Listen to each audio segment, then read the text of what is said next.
Bet you never heard this story about the Titanic. So, this massive luxury ocean liner was heading out of Southampton on its first voyage to New York with over 2,000 passengers and crew on board. I'll spare you the details for now. You know how it all went down. Since there were a lot of things that went wrong during its short lifespan, some couldn't help but wonder, was it really bad luck? Or was there some mysterious force behind the ruckus? Well, for starters, right as it was leaving the harbor, the Titanic nearly crashed into another ship, called the SS New York. How did that happen?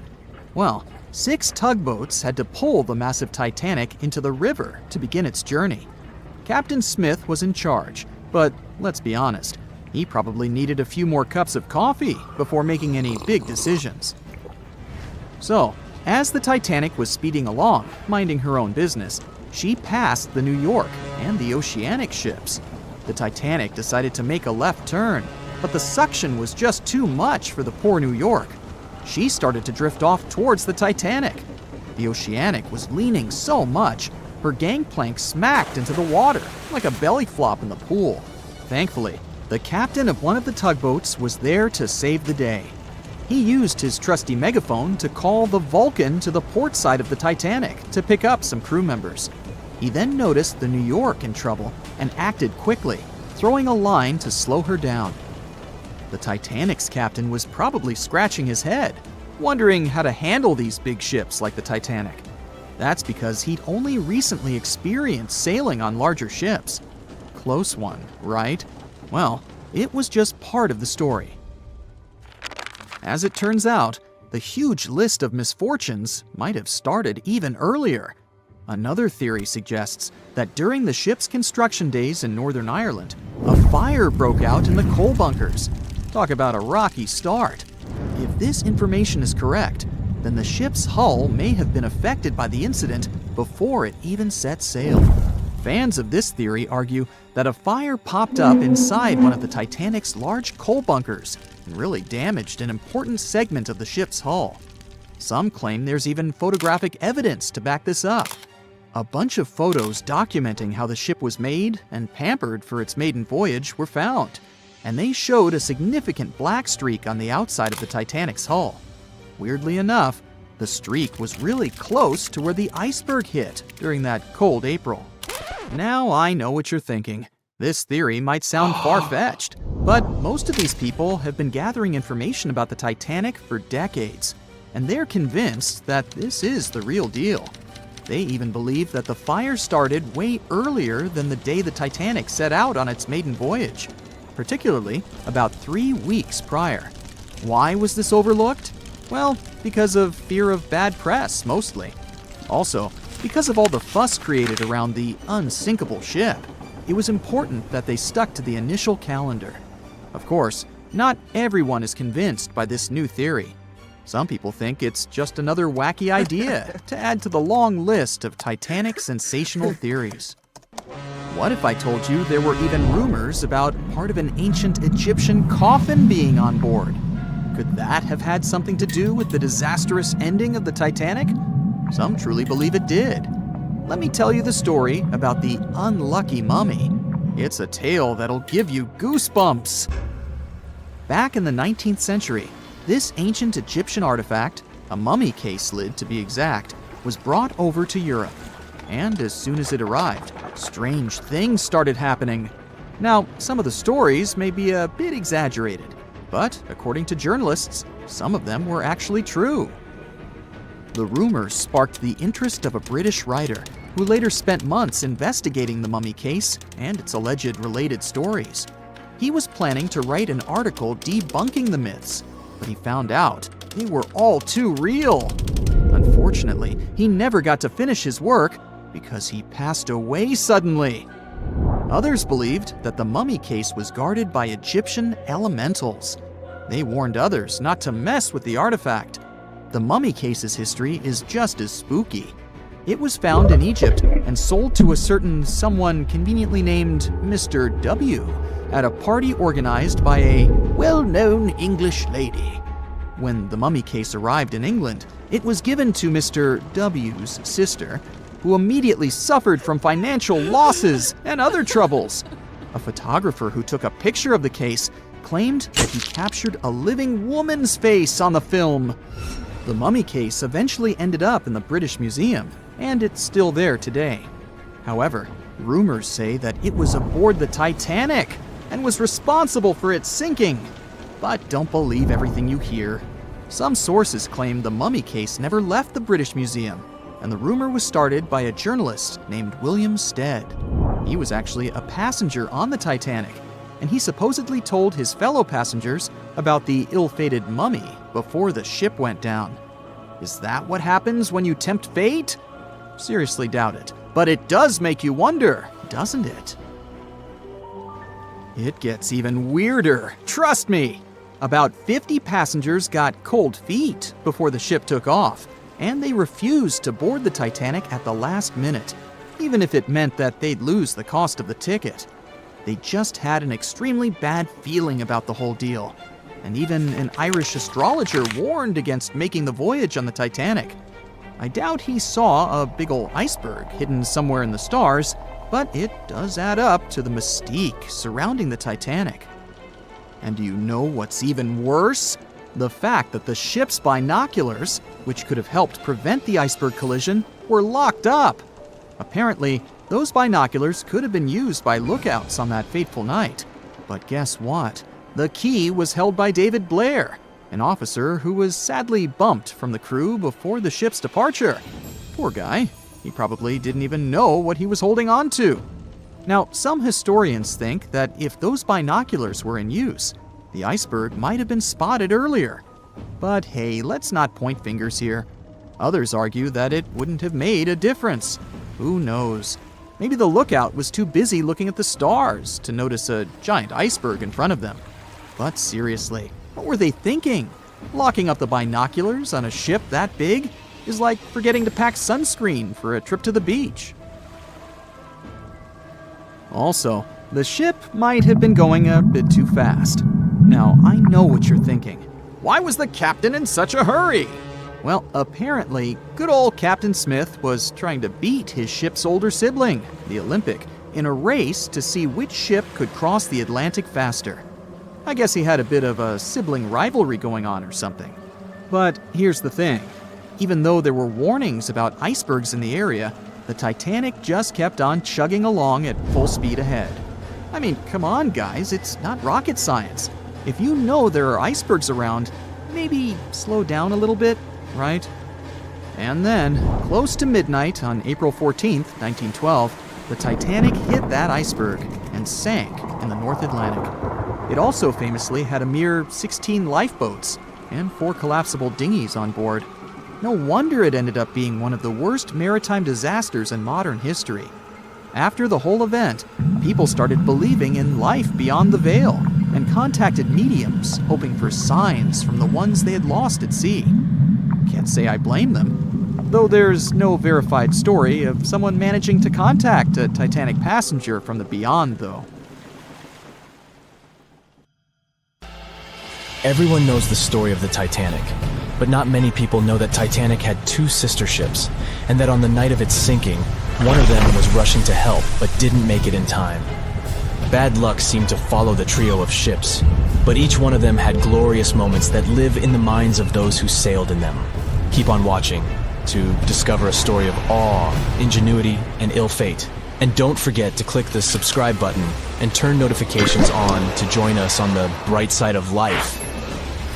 You know how the iceberg hit the Titanic, how the band played to the end, and how the whole tragedy unfolded, but before it happened, it would have seemed an impossibility for such a ship to meet the end it did. None of that could have been foreseen by White Star Line, the company who built the Titanic, who had high hopes for what the unsinkable ship and its sister ships, the Britannic and the Olympic, would accomplish. The Olympic was the first of the trio to make sail on June 11, 1911, heading towards New York. The sheer size of it would wow the crowds. The Olympic's maiden voyage went without incident, and a crowd of 8,000 people in New York got to explore its luxurious accommodations while it was docked there. There were high expectations for the massive ship, but just around 2 months later, the Olympic crashed with the HMS Hawk. The Hawk got the brunt of the damage as the bow was left flat as a pancake. After the crash, the Olympic made its way slowly back to Belfast, where the Titanic was being constructed. On the dock, people could see the two enormous ships side by side, as parts of the Titanic were used to put the Olympic back in shape. A rare sight to behold. And on April 14, 1912, the Titanic hit an iceberg, and minutes later, the crew radioed nearby ships for help.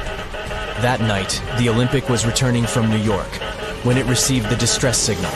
The ship turned around and rushed at full speed towards the Titanic, but they were so far away that they would have arrived next night. At some point during the early hours of April 15, 1912, the crew of the Olympic decided they wouldn't make it in time and stopped course. The survivors of the Titanic were eventually rescued by the Carpathia. Olympic was set up with lifeboats for all crew and passengers after the Titanic sank. It went from having 20 lifeboats to 64. Changes were also made to the watertight bulkheads, and an extra hull to construct a type of double hull was installed. It was determined that a double hull would have kept the Titanic from sinking. For several years, Olympic was used in the war effort against Germany. Throughout the years, Olympic carried over 200,000 passengers, which included thousands of Americans fleeing from Europe and troops battling during World War I. One of the most significant moments for this ship was when it struck a German submarine and sank it. It was discovered that the submarine was preparing to fire a torpedo on the Olympic before Olympic rammed it. The Olympic ended up sailing the seas for 3 decades, which earned her the nickname of the Old Reliable, despite some previous accidents. It went on to help the survivors on the HMS Audacious when it was sinking, and do what it couldn't for its sister, Titanic. Eventually, bad luck caught up with the Olympic. The ship crashed with the Nantucket Lightship, and the crash signaled the beginning of the end. Beaten up, and after years of service, the Olympic was demolished and scrapped for parts. The Old Reliable saw many years of service and thousands of passengers, but the Britannic's journey was shorter-lived. When the Titanic sank, White Star Line was faced with a problem since they already had another enormous ship in the works. White Star Line began construction on the HMHS Britannic on November 30th, 1911, around 4 months before the Titanic sank. Although the Britannic was the youngest of the trio of ships, having been constructed last, it was also the biggest. They intended to name it Gigantic, but after the Titanic's disaster, they changed the name to Britannic, since they considered it to be a lucky name. With the Titanic sinking, the White Star Line underwent rigorous investigation, and many changes were made to the Britannic's design. The Britannic looked very similar to the Titanic, and it had what was at the time the largest marine turbine in the world, able to reach faster speeds than the Olympic. With Titanic's fate fresh in their minds, everything possible was done to ensure the safety of this newer ship. The Britannic was eventually launched on February 26, 1914, almost 2 years after Titanic met its end. After the Titanic's disaster, the White Star Line wanted the Britannic to redeem their name. The Britannic was on its way to becoming a successful ship.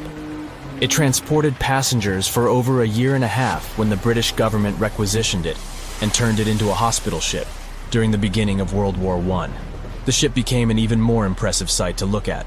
It was painted all white, with enormous red crosses on its side to indicate it was a hospital ship. One of the ship's surgeons, Dr. J.T.H. Beaumont, thought of it as the most wonderful hospital ship that ever sailed the seas. It could treat as many as 3,309 patients at once. This is how the Britannic became His Majesty's Hospital Ship, or HMHS Britannic. Though the sight of this magnificent ship must have put a smile on a wounded soldier's face or two, the Britannic didn't operate for long. Just a year after it was turned into a hospital ship, the Britannic was making its way through the Aegean Sea to pick up wounded soldiers, when it was struck by a loud explosion. The passengers didn't know what had happened, but headed to the deck to disembark. It is unclear what hit the Britannic, but the general consensus is that it was struck by a mine left by a German U-boat, though some still believe a torpedo hit it. The captain tried to move the ship to a beach close by, but the ship was sinking fast. In the desperation, against the captain's orders, several crew members launched lifeboats and disembarked.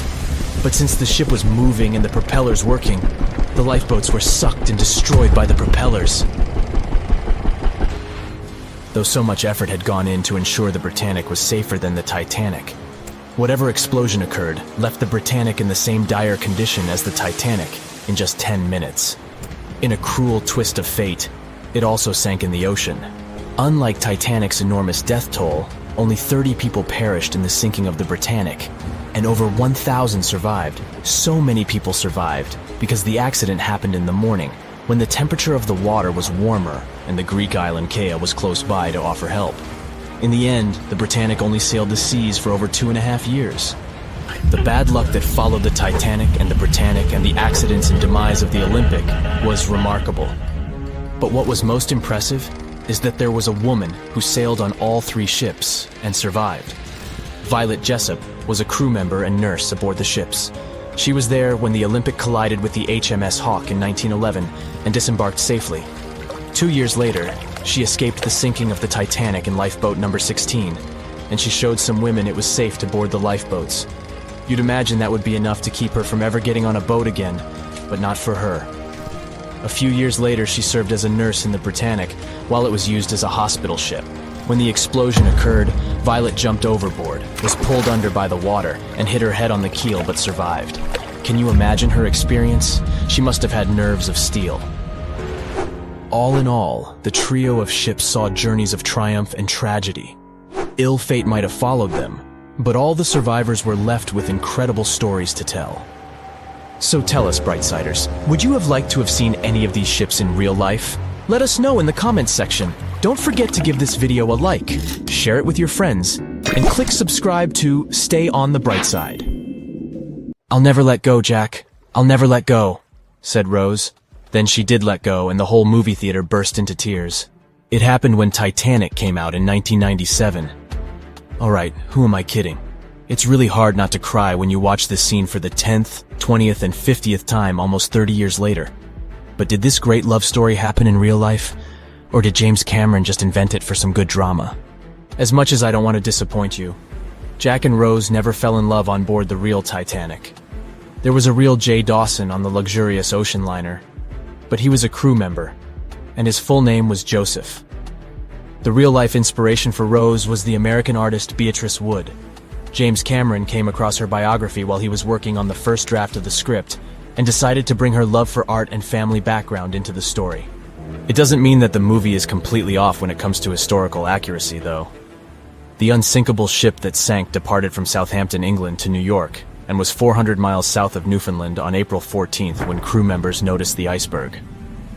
The contact with it lasted 37 seconds, precisely as long as the corresponding scene in the movie. Remember this guy, Thomas Andrews, who was wandering around with a small notebook and pencil? He was the real ship designer. Andrews was quite talented at what he did, and had worked on many successful projects before the Titanic. He would normally travel on the ships he designed during the maiden voyage to make sure everything was going smoothly. He boarded the Titanic as one of the first-class passengers and was taking notes all the time. After the unfortunate rendezvous with an iceberg, Andrews was seen inspecting the flooded parts of the ship with Captain Smith. According to his sad forecast, the Titanic would have gone down in about 2 hours. One of the stewards claimed that he had seen Thomas Andrews moments before the sinking. He chose not to leave the Titanic and didn't put on his life belt. No one had seen him ever since. Another memorable moment from the movie is a boy playing on one of the decks with his spinning top. This was an accurate recreation of a real photo that was taken on board the Titanic on April 11th, 1912. The passengers in the photo are first-class passengers Frederick Spedden and his 6-year-old son Douglas. The family was going back home to America after traveling around Algeria. When the evacuation of passengers began, Spedden's nurse told him they were going to see the stars. They say he had successfully slept through the entire drama and woke up safe and sound in a lifeboat the following morning. His father had also survived the sinking. Sadly, an automobile accident took the life of Douglas just 3 years later. One of Titanic's most charismatic ladies, both on the screen and in real life, got her nickname Unsinkable Molly Brown for a good reason. Several witnesses remembered she was, indeed, trying to persuade others in her lifeboat to go back and save more lives, just like in that heartbreaking scene from the movie. When Carpathia came to the rescue of the surviving Titanic passengers, Margaret Brown was helping lower-class survivors and involved her fellow first-class passengers in the process. Once they all got on solid ground, Brown organized a survivors committee. She awarded the captain of the Carpathia for rescuing so many people and was really upset she hadn't been allowed to testify at the Titanic hearings because she was a woman. You won't see any fumes above the fourth pipe of the ship in the movie. It's not a technical mistake. The Titanic, indeed, had it only for more impressive looks and didn't really need that pipe. Back in 1911, the year before our hero's departure, large ships would mostly sail with 4 chimneys. They needed those to draw heat and fumes from their massive boilers. The Titanic was a real engineering gem that only needed 3 chimneys to function. So the 4th was added for balance. They thought the public would have been disappointed to only see 3 pipes on the greatest ship of all time. The movie had an impressive budget, $200 million, but even that wasn't enough to cover all the possible costs. Cameron knew they had to save some money, so they built the replica of the liner only on the starboard, which means the right side. They chose this side to make things look more realistic. The wind at the filming location was moving mostly from north to south, so with the fumes going out, it looked like the liner was actually moving through the ocean. But if you remember one of the first scenes with the Titanic departing from Southampton and people waving, you'll understand why the crew had a problem with it. The real ship was docked at the port, or left side, there. They found a brilliant solution and just flipped the scene horizontally to make it look real. The letters and buttons on costumes were reversed, and actors walked in the opposite direction for everything to be changed in post-production. One of the scenes I can't watch without tears is the elderly couple holding on to each other as they go down with the Titanic. The couple who inspired this heartbreaking episode were real people, some of the richest passengers of the not-so-unsinkable ship. They were Isidore and Ida Strauss, and they owned Macy's. When news of the disaster spread, they put on life jackets and ran to the decks along with others. Ida stepped onto the lifeboat, but Isidore refused to do so before all the ladies and little ones were there. Ida didn't want to leave her husband. She climbed out of the lifeboat and handed her mink coat to her maid, saying she would no longer need it. Isidore wrapped his arms around Ida, and they remained on the bridge of the ship until a huge wave swept them both into the sea. So the bed scene wasn't that accurate, and James Cameron later admitted he had taken some license as a director. You know this guy who was drinking from a flask next to the main characters as the ship was going down? His name was Charles Jugan from England, and he was in charge of 10 bakers, 2 confectioners, and a Vienna baker aboard. He was expecting to earn a real lump sum and would have been one of the best-paid crew members if everything had gone well. The night the iceberg hit, Joe Hin was off duty, taking a rest in his bunk. He immediately woke up and sent his bakers to deliver bread to lifeboats. He then returned to his room for a drink. Once he came back on the deck, he helped others get in his assigned lifeboat. There was no more room for Charles inside, so he ended up on the outside of the rails of the ship. Finally, when the Titanic submerged, he just swam away, and as the sun rose again, he found one of the lifeboats and was rescued by Carpathia. The contents of the flask must have helped him survive. The well-dressed man who decided to stay on the Titanic forever was American businessman Benjamin Guggenheim. That last name probably sounds familiar, and yes, he was from that famous family. Guggenheim was traveling with his valet, his significant other, a singer from France called Leontine, her maid, and their chauffeur. They all boarded the Titanic in France during one of the short stops it made after leaving Southampton. When disaster struck, Benjamin was helping the ladies get in their lifeboat. He reportedly said they were only saying goodbye till the next day. He was sure the ship would be quickly repaired.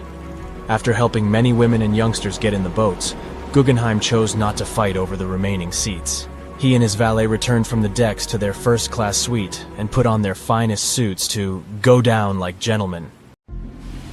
Have you ever wondered how much of the Titanic is left these days? Now, if you haven't been living under a rock, you probably know that it's been over 100 years since the world's most famous ship turned into a wreck. The RMS Titanic, the world's largest sea liner from the beginning of the 1900s, sank during its maiden voyage, just a few days after leaving port. The ship struck an iceberg on April 14, 1912, taking down over 1,500 passengers of more than 2,200 who were on board the liner at that time. As shocking as this may sound, the Titanic took over 3 years to be built and only 3 hours to sink. And if it were today, the ship would have cost over $210 million to be made. It was last seen on the surface of the Atlantic at 2:20 a.m., and for many decades, that was the last time people saw it. It wasn't until 1985 that the whereabouts of the ship were discovered by oceanographer Robert Ballard, and some parts of the Titanic became visible once again. One of the first discoveries made by Ballard's expedition was that the ship was indeed torn in half before sinking. The early exploratory missions to the part of the ocean floor where the Titanic now lies could only see the hull and the deck of the ship. According to Ballard, the main purpose of these missions was to understand how to preserve the ruins from deteriorating.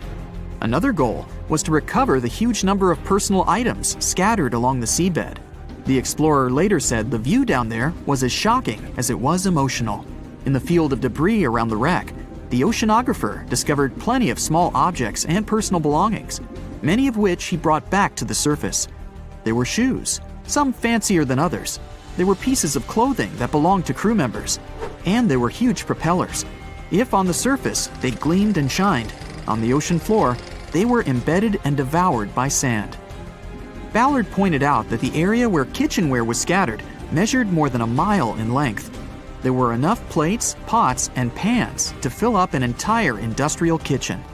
For the first time ever, 3D animation footage reveals exciting images. The simulations show the Titanic's evolution from when she first set sail in 1912 until the state of her ruins today. But simulations weren't enough for deep-sea explorer James Cameron, who envisioned traveling to the heart of the wreck for the first time ever in the history of the ship. Yep, the same James Cameron who happens to be the director of a very famous movie about the ship. He has now dived 33 times to visit the wreck of the Titanic. Here's some fun trivia for you. The director says that his true passion has always been the ocean, and that ever since he was a kid, he wanted to study the sea. Directing, let's say, just happened to be his day job. And when the possibility of directing Titanic appeared, he said yes, just so that he could go and check out the ruins of the ship in real life. Now back to the wreck. According to James Cameron, it wasn't enough for researchers to access only the exterior of the ship. They needed to go inside, analyze and photograph what was left of the pompous interiors of the world's once biggest sea liner. Cameron piloted an innovative robot vehicle equipped with cameras. It helped the man to reveal spaces in the Titanic that no one had ever seen before since the ship touched the bottom. Turkish baths, for instance, still had their tiled walls standing up almost in all their entirety. These baths were exclusively for first-class passengers. They were located right next to the swimming bath and the third-class dining room, and were designed in the Moorish style. People resting there could get heating blankets and ask waiters to bring them anything they needed. If the pictures from before the disaster were astonishing, they carry a different kind of wow factor now, when everything you see in them is hidden underneath the surface of the water. Another shocking discovery was the ship's mast. If we look at the Titanic in its pre-sinking glory, the mast calls much of one's attention. Located on the bow of the huge ship, the mast held together the transmission cables for the Marconi system, a system of wireless telegraphy. That's also where the British merchant flag the Titanic flew was located. The mast stood at the height of a bit more than 100 feet and was equipped with a crow's nest. Nowadays, the mast is unrecognizable. Attacked by corrosion, it collapsed. The crow's nest broke apart too. Now we can see why the modern-day Titanic is a real treasure for deep-sea explorers. But as the wreck of the ship lies at an approximate depth of 12,500 feet, sunlight is non-existent there. So, piloted missions depend on high-end technological equipment to survey the area. Why do you think the Titanic went missing from the public eye for over 70 years? Well, because at that time, technology wasn't advanced enough for people to go down there, as well as bring back good footage of the wreck. Filmmakers were the ones who drove this technology to its advance by trying to film underwater. They began by building boxes to put their cameras inside. And now, deep-sea photography is highly advanced and allows us to marvel at the awesomeness of underwater life. Of course, taking pictures under the sea is no easy feat. For one thing, to withstand that crazy underwater pressure, submarines need to be really strong and have thick walls, no thinner than 11 inches. Plus, explorers need to understand how to film and photograph when there's almost no light around. There was another thing that made documenting the Titanic even more difficult. When the wreck of the ship was rediscovered by scientists, it was covered with red-colored rusty bacteria that made it even harder to take good pictures. As it happens, the color red does not reflect well underwater, which is unfortunate for photographers. For this reason, human-operated vehicles that go down to tour the ruins are equipped with powerful lighting devices. When you see some parts of the ship from afar, they look as if reddish-brown wax has been dripping all over the Titanic's ruins. But in reality, these icicle-shaped structures are colonies of microorganisms. When the ship sank, it brought down with it an enormous amount of bacteria that hadn't existed at the bottom of the ocean before. But now, these bacteria, together with the extreme conditions at the bottom of the ocean, have turned into a disastrous combination for the ruins of the ship. These red colonies of microorganisms actually feed off of iron and steel, which is basically all that is left of the Titanic. One kind of those microorganisms are bacteria called Halomonas titanicae. They can eat up to 220 pounds of iron per day. This makes the Titanic a colossal food source for them. There have been lots of speculations regarding the life expectancy of the ship's wreck after researchers discovered this bizarre rust. But according to Cameron and his research team, the Titanic isn't going to disintegrate anytime soon. In one of the latest expeditions down to the wreck, a piloted vehicle was funded to identify specifically one stateroom. It belonged to a very important passenger, Sir Benjamin Guggenheim. Yes, just like the museum. Guggenheim was the son of a mining magnate and a member of the elite group that boarded the transatlantic journey of the Titanic. Born in Philadelphia, Guggenheim was traveling back home to the US.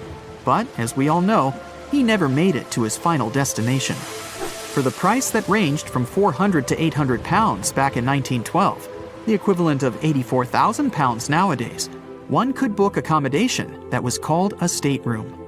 Staterooms on the Titanic were the most luxurious kind of first-class rooms. They were located on the B or C decks and were decorated in more than 11 different styles, ranging from Jacobean, Georgian, Italian Renaissance, and the list goes on. These rooms were filled with carved paneling and marquetry made from exotic and rare kinds of wood, such as mahogany, oak, and so on. Guggenheim occupied one of these luxurious rooms, and 100 years later, one of his descendants funded an entire mission just to locate the precise stateroom the man stayed in. This expedition turned into a documentary for National Geographic, and they did manage to identify which stateroom was Guggenheim's, so kudos for them. John watched on in disbelief as he drifted away on a piece of wood.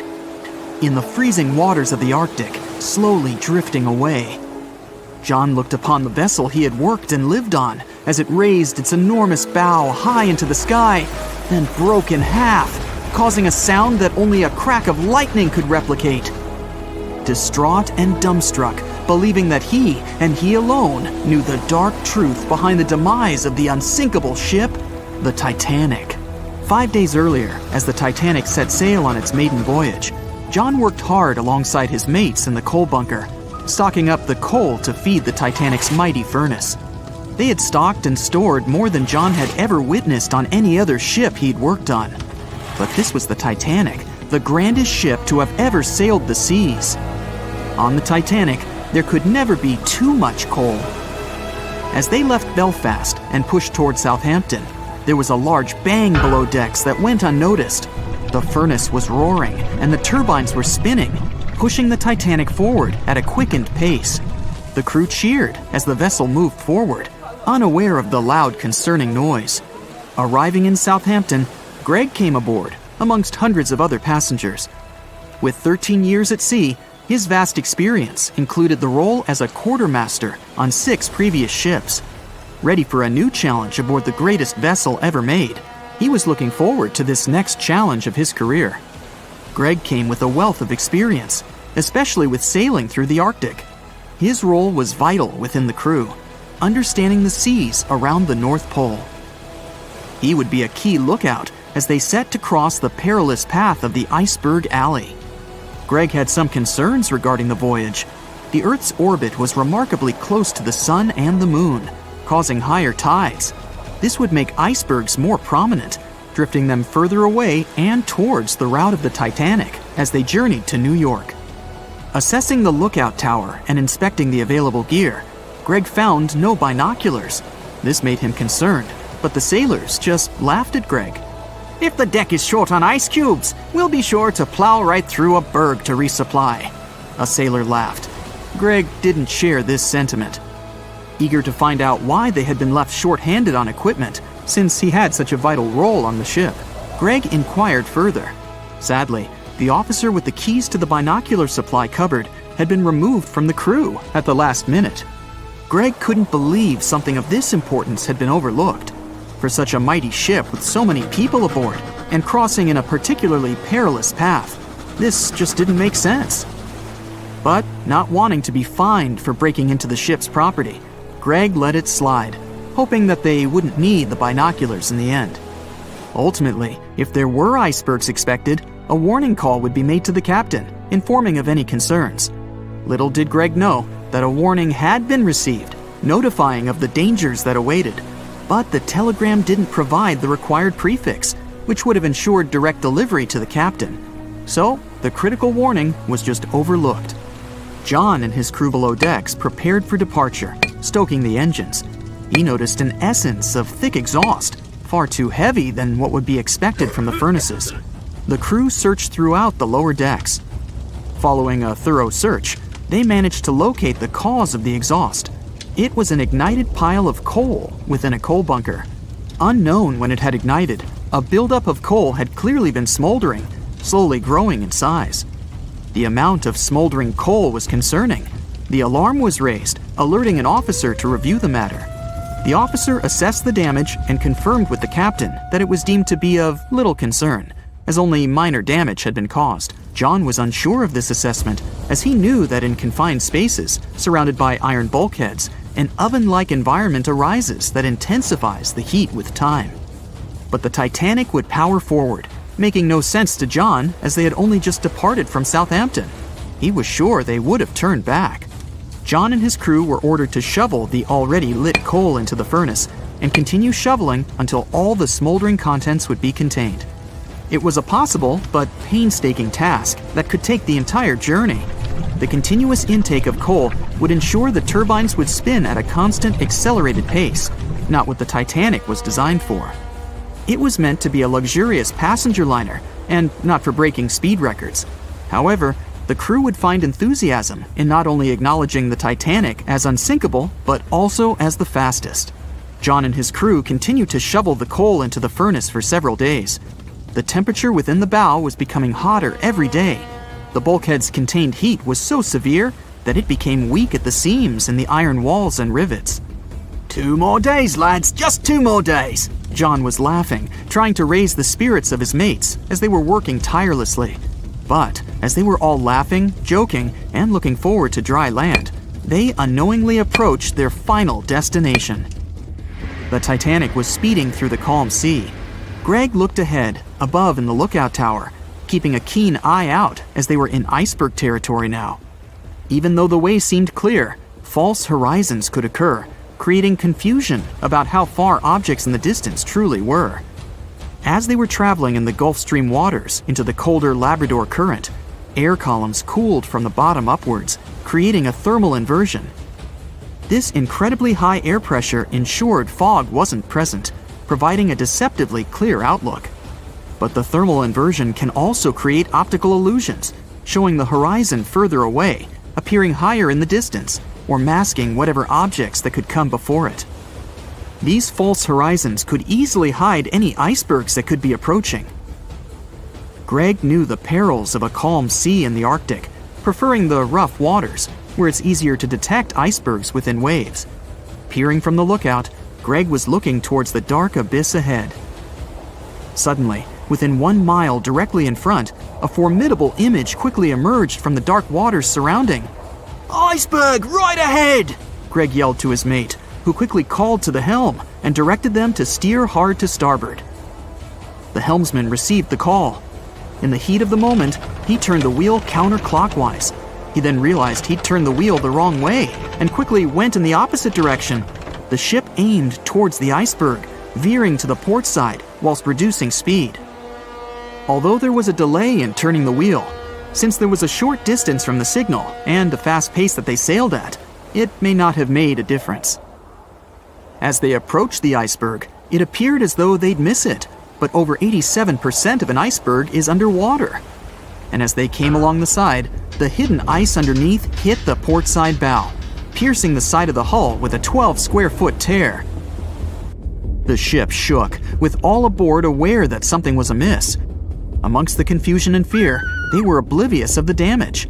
As they gathered their bearings, 6 out of 16 compartments were quickly filling up with seawater.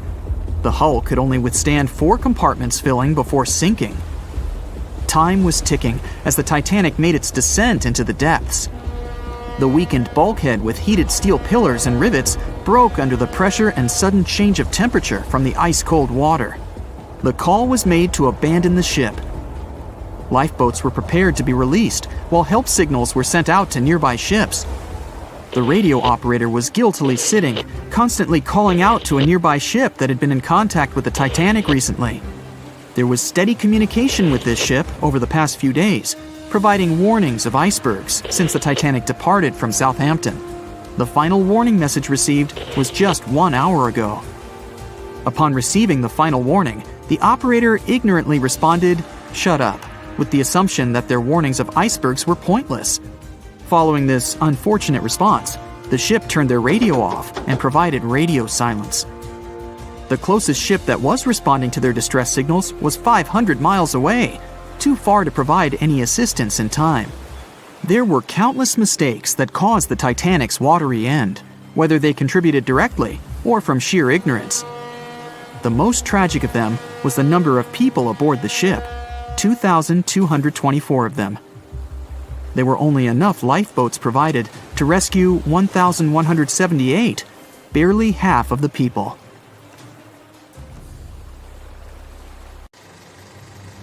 It's April 10th, 1912, a sunny spring day. You're one of the first-class passengers aboard the Titanic, just as the ship is about to depart from Southampton. Imagine everyone's excitement, fresh spring air, the sounds of the sea. You're strolling along the highest deck of the Titanic when you notice several lifeboats. As you start counting the boats, you recall the ship's capacity. It's just over 3,000 people. Wait, but are there enough lifeboats for everyone aboard? Let's look into the numbers. The Titanic could carry a needed total of 64 lifeboats, a number which could have easily helped to save all the passengers on board. Chief designer Alexander Carlisle planned to equip the ship with 48 lifeboats, but the Titanic ended up with a mere 20. The fact that this number of lifeboats wasn't enough for all the passengers was not illegal at the time.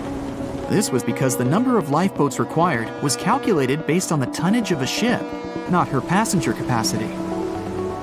Speaking of the Titanic, this number of boats was chosen for aesthetic reasons, to make the decks look less crowded to the ship's elite and high-class passengers.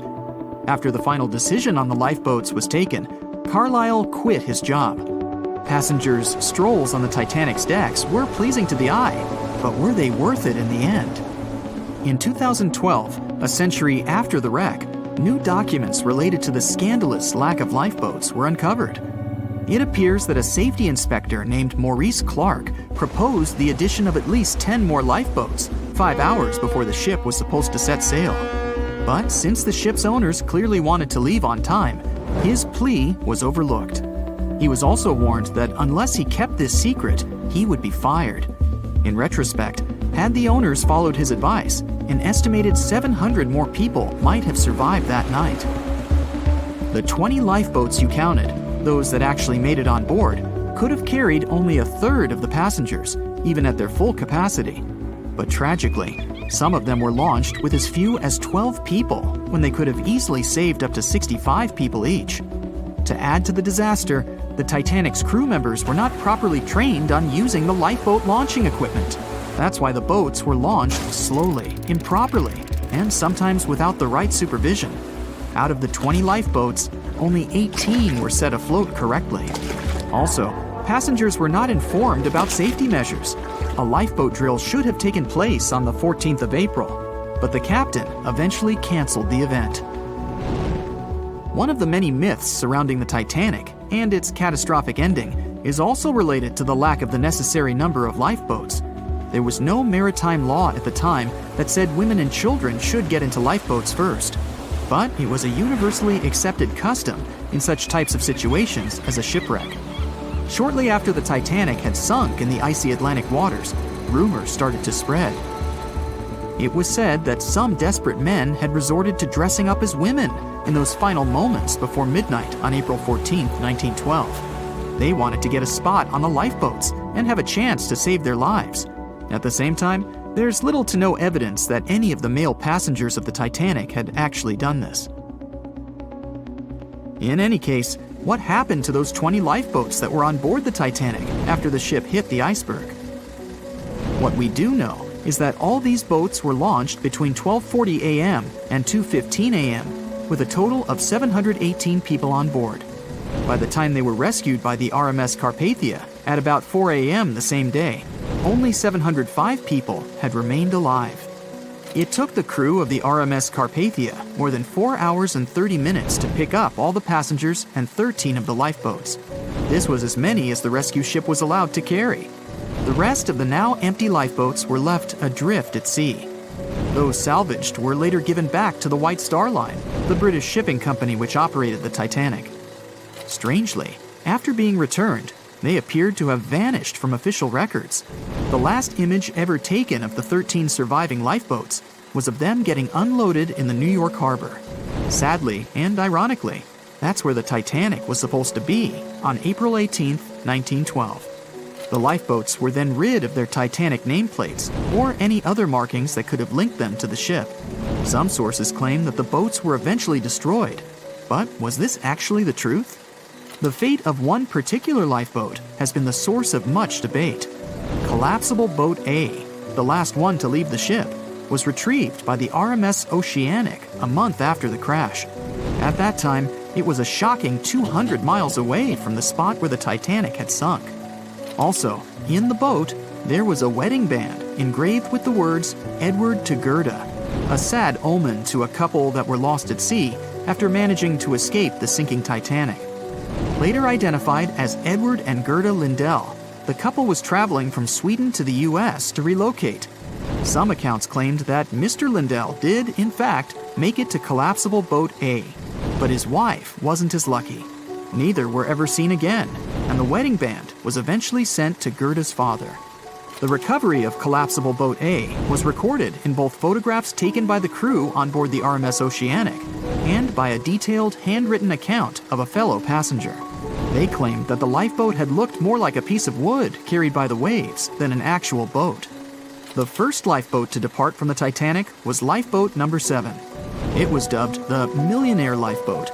It's rumored that the 12 passengers on board might have bribed the crew to row away to safety instead of allowing others to jump in. In 2015, some of the items recovered from this lifeboat, including a lunch menu, a ticket, and a letter from one of the passengers, were auctioned for up to $70,000 by a New York auctioneer. Soon after the Titanic catastrophe, it became mandatory for all ships to be equipped with enough lifeboats to carry all the passengers and crew. It's more likely that the Titanic lifeboats, being relatively new equipment at the time, were refitted to be used on other ships, such as the RMS Olympic, which was the Titanic's older sister. Some of them may have been sold off to private collections, or even left to rot. After all, they were seen as a source of bad luck, and most people were unwilling to use them again on other ships. Unfortunately, all the information about their whereabouts is hard to confirm now. No official statement from the owners of the lifeboats was ever given after their rescue.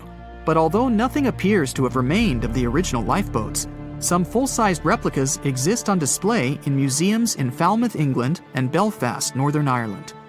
One of the few surviving White Star Line lifeboats did not, in fact, belong to the Titanic, but it did have a striking connection to the cursed ship. This boat is the restored Lifeboat 6 from the RMS Oceanic, which helped to recover Titanic's collapsible Lifeboat C. It was said to be owned by a private collector, but similar to the Titanic's lifeboats, we don't know anything about its location today. As for the nameplates and other identification marks of the lifeboats, the White Star Line seems to have kept them. Because some of these items were later auctioned and sold to interested collectors, even Rick Springfield supposedly got hold of one of the nameplates. One particular nameplate was already missing by the time the White Star Line employees had reached the lifeboats. It was the nameplate of Lifeboat Number 8, which had been taken by a sailor named Thomas Jones. He later gifted it to another Titanic survivor, the Countess of Rothes, along with a letter acknowledging the bond they formed on the night of the shipwreck. You can find other similar items on display in different museums, such as Larne Museum and Arts Centre in Northern Ireland, or Worcester City Art Gallery and Museum. To be fair, some experts claim that even if there had been more lifeboats on board the Titanic, there simply might not have been enough time to launch them all. That's how severe the impact was. Many researchers say that everything was happening so rapidly after the ship had hit the iceberg that it's astonishing that so many passengers managed to survive.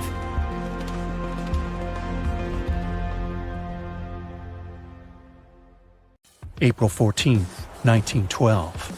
The dark night was filled with horrible sounds of a giant metal vessel breaking into two. The largest ship of that time collided with an iceberg that was on its way. The Titanic, one of the biggest stories of the 20th century that people still talk about. The starboard side of the giant vessel brushed up against the iceberg. It was 11:40 p.m. when things started going wrong. This iceberg caused enough damage for at least 5 watertight compartments in the hull to start filling with water. The crew immediately began a brief investigation to see if they could do anything and fix things. They had no one to rely on, all alone in the darkness of the cold night, far away from the land. The North Atlantic Ocean, around 400 miles south of Newfoundland, Canada. They needed time to figure out how to bring people to safety. They had some time, true, but not enough. If you watched the movie, you know the ship didn't plunge immediately after the icy doom had happened. The whole process lasted a good 2 hours and 40 minutes. But the situation was hard. There were 2,200 people to take care of, including crew and passengers, and things happening on the ship were chaotic. The chief designer, Thomas Andrews, soon realized they wouldn't be able to stay afloat. By midnight, the entire crew had begun preparing the lifeboats for launch. They had 20 boats with space for only 1,178 people, which was just a bit more than 50% of the people on board. The order was to get women and children to safety first. Crewmen were there to row and guide the boats. The scene over the next 2 hours gradually started escalating. The crew members had a task to wake up passengers and warn them something bad was happening. They wanted to place them into a fleet of lifeboats as soon as possible. At 12:15 a.m., some crew members sent out a distress signal. A steamship called Frankfurt was among the first ones that received the message and responded, but they were about 170 nautical miles away. Some other ships also got the message and offered their assistance, but sadly, they were too far away as well. At 12:20 a.m., the Cunard liner Carpathia got a distress signal from the Titanic and changed its course right away. They were 58 miles away at the time, and it would take them more than 3 hours to get there. 20 minutes later, the crew was lowering the first lifeboat. It was carrying only 27 passengers, although it had room for 65. Many of the lifeboats that were launched first were well below capacity. Crew members were worried, thinking the Davids wouldn't be able to hold a fully loaded lifeboat. And in the beginning, many passengers were just too afraid to leave the ship. They still thought Titanic was unsinkable and couldn't imagine the scenario that was going to happen 1 to 2 hours later. The crew was firing the first of 8 distress rockets. Unsuccessful. No one was close enough to help. By 1:20 a.m., they lowered 10 lifeboats. Number 8 had only 28 people in it.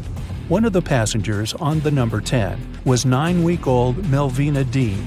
She would later become the last survivor who lived until 2009 and turned 97. It was 2 a.m. already. 3 of the collapsible boats were the only lifeboats that remained on the ship. The bow of the vessel had sunk low and had tipped far under the surface. People around it could now clearly see stern propellers above the water. Crew members were lowering collapsible lifeboat D from the roof of the officers' quarters with over 20 passengers in it. As the ship's bow went under, the water was washing collapsible A from the deck. Those 20 people were struggling because their boat was partly filled with water. As crew members were trying to release collapsible B, it fell. Before they righted it, the water swept it off the ship. 30 passengers still managed to find safety on the overturned lifeboat. At 2:17 a.m., the ship's wireless operator decided to transmit one last distress call. A minute later, the light on the ship finally went out. Titanic and all left on board plunged into darkness. The bow continued to sink, and the stern was rising higher above the surface, which placed great strain on the midsection. Horrible sounds were filling the night. Titanic, this massive, legendary ship so many people placed their hopes in and were excited about, broke into two between the third and fourth funnels. Reports would speculate it took about 6 minutes for the bow section to reach the ocean bottom. The stern settled back in the water before it rose again into a vertical position. It remained in this situation until it finally disappeared into the ocean. At 2:20 a.m., the stern apparently retained air inside, and water pressure crushed it as it went down. The stern landed about 2,000 feet away from the bow. People consider the Titanic the fastest ship in the world. They thought it was unsinkable because 4 of its compartments could be flooded, and that still wouldn't cause a critical loss of buoyancy. Its life was problematic since its beginning. While the ship was leaving port, it moved within a couple of feet of the steamer New York. It managed to safely pass by, which was a huge relief for all those worried passengers massed on the ship's decks. Titanic sailed off on the 10th of April. Its first journey was across the highly competitive Atlantic route. On the launch day, the Titanic became the biggest movable object in the history of humankind. 882 feet long, 92 feet wide. Not that big if you compare it with today's ships. The biggest cruise ship in the world today is Royal Caribbean's Symphony of the Seas, which is roughly 5 times the size of Titanic. If you put that ship in a vertical position, it would be nearly as tall as the Empire State Building, which is 1,250 feet without antennas. But Titanic was a huge attraction back in its time. At one moment of their journey, they stopped in France, after which they made another stop in Ireland. Once the final passengers boarded, the massive ship set out at full speed for their final destination, New York City. 4 days after the beginning of its journey, Titanic failed to divert its course from a huge iceberg, the story we all know about. Only 700 people survived, and most of them were women and children. The night was extremely cold, 1 hour and 20 minutes after Titanic had gone down to the bottom of the ocean.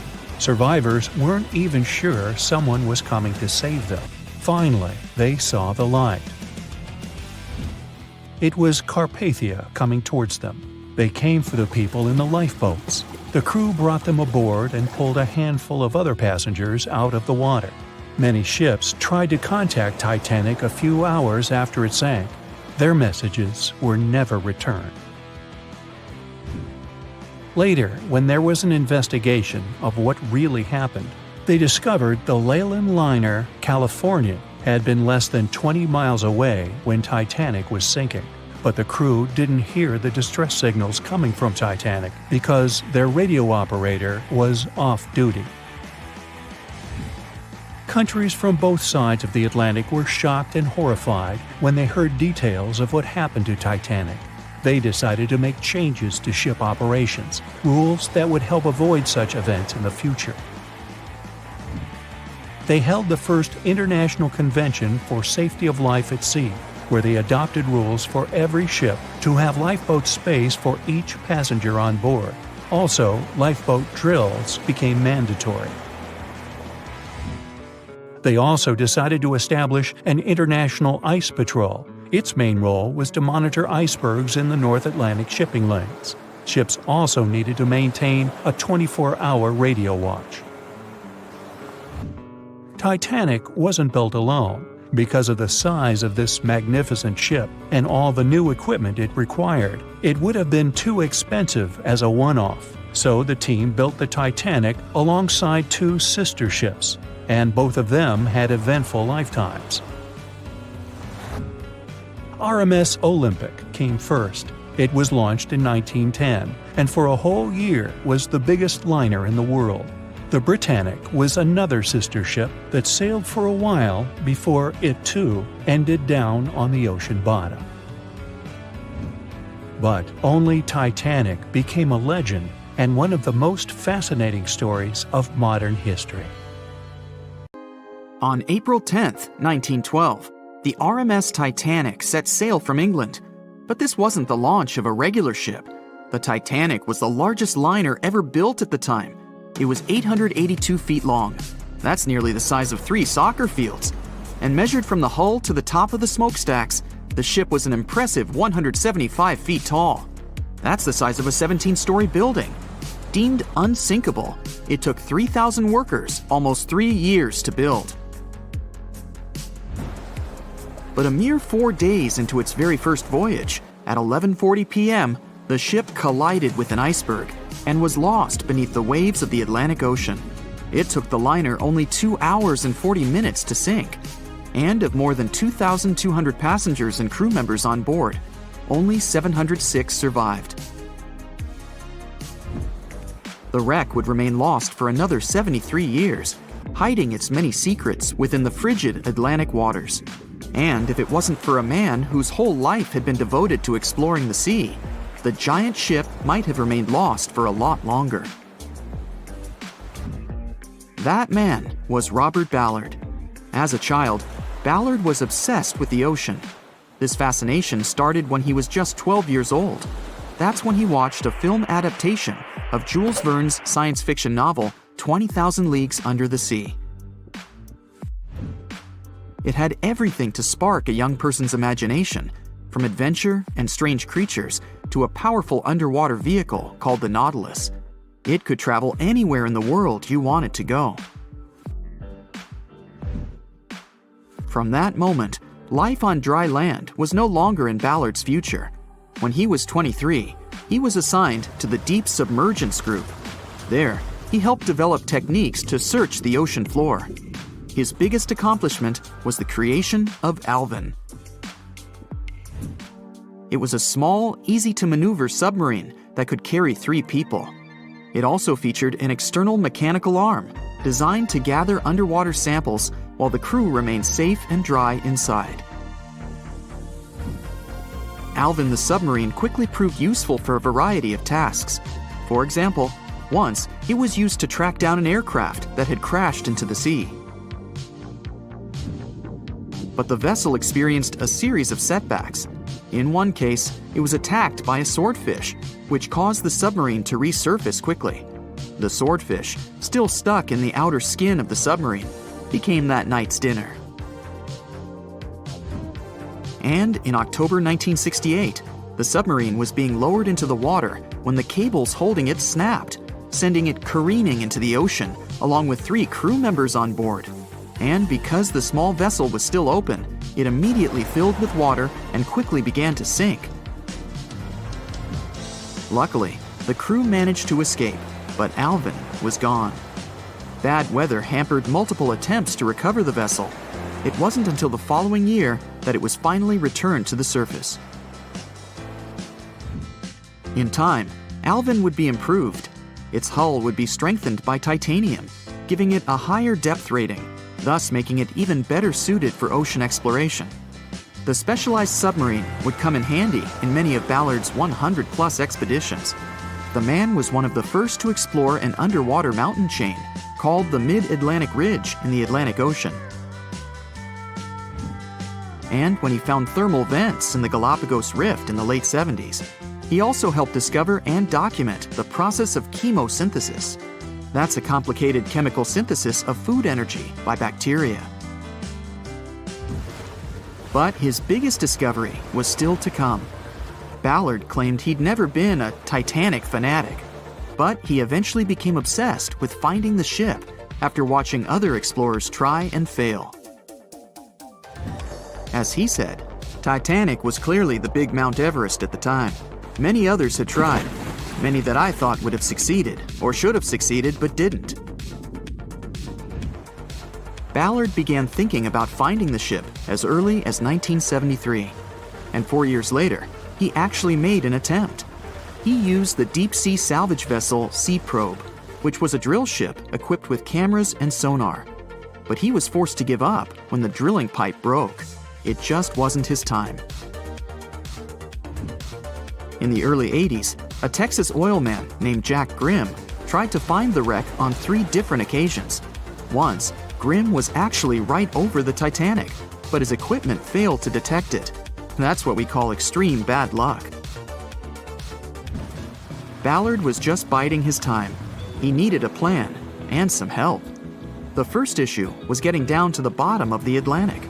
The furthest down he had ever traveled before was 20,000 feet, and this trip took him 3 hours, and that didn't include the way back up. Ballard knew he could use Alvin, already enhanced with a titanium hull to withstand the pressure of the ocean.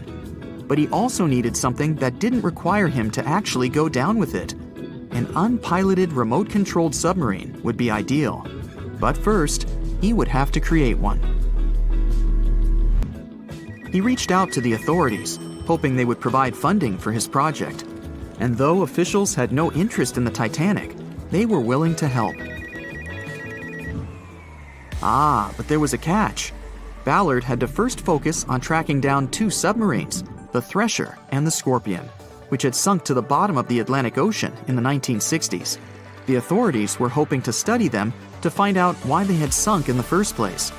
They also wanted to know if they could be recovered or if it was safe to leave them on the ocean floor. Only when he had successfully completed this task would he be free to use any remaining time on his contract to find the Titanic. With no other options for funding, Ballard took the offer. He got to work. First, he created 2 new devices. Argo was an unpiloted deep-towed undersea video camera sled. It was designed to take photos and record videos from a series of cameras mounted on it. It could work at depths of up to 20,000 feet, and it could also explore nearly 98% of the ocean floor. Argo was supposed to be tethered to a boat. As the boat moved, Argo would be pulled behind, floating just above the ocean floor. The camera would then transmit images to the surface. The second device was a small robotic vehicle called Jason Jr.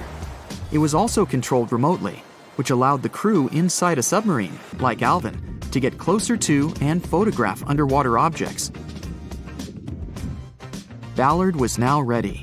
He knew he had to find those submarines quickly, and it didn't take him long. Much to his relief, the search was relatively simple, and he was able to fulfill his obligations with 12 days to spare. With almost 2 weeks to devote to finding the Titanic, he set out to explore the ocean. He focused the search close to Newfoundland, Canada, pulling Argo along the ocean floor and reviewing the images it collected. And after a few days of nothing, they eventually found riveted hull plates and a boiler.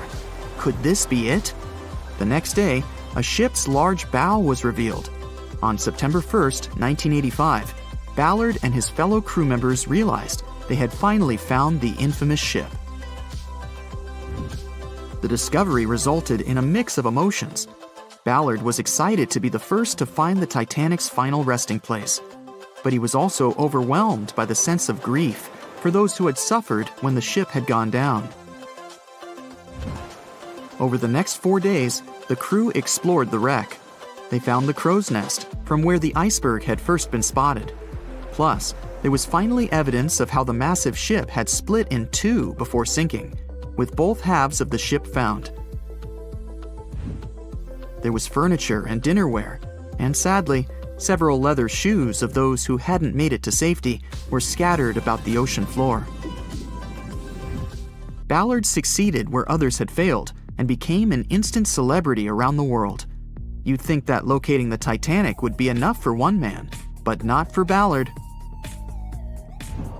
In 2019, he took on the challenge of solving another mystery, the disappearance of Amelia Earhart.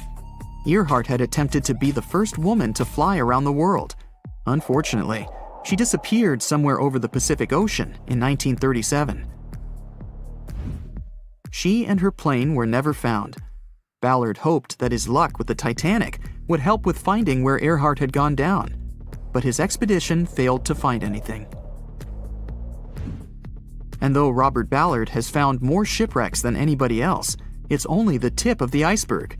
It's estimated that there are over 3 million shipwrecks in the ocean, and Ballard has only located 100 of them. Now, in his late 70s, the man is hoping to encourage young people to continue his work of exploring the ocean and its many mysteries. In 1989, he started the Jason Learning Project to inspire grade school students to pursue science, technology, engineering, and math. He has his own research vessel called the EV Nautilus, after the name of the submarine in Jules Verne's novel, a fitting tribute to the story that inspired his career. The night was dark and scary. A few hundred people were sitting in lifeboats, not knowing what would happen next or what their lives would look like from that moment on. All they knew was the giant ship they had been sailing on just a couple of hours earlier disappeared in front of their eyes. They were alone, waiting for help. Is anyone even coming?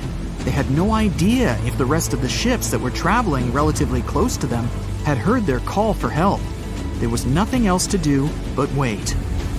The Titanic, an iceberg, and one night, April 14th, 1912. It's one of the most famous stories from modern history that everyone talks about, even now, more than 100 years later. The 16 lifeboats on board could only accommodate a little more than 50%, 1,178 people, of the total number of passengers that were on board. And many of them were still half empty.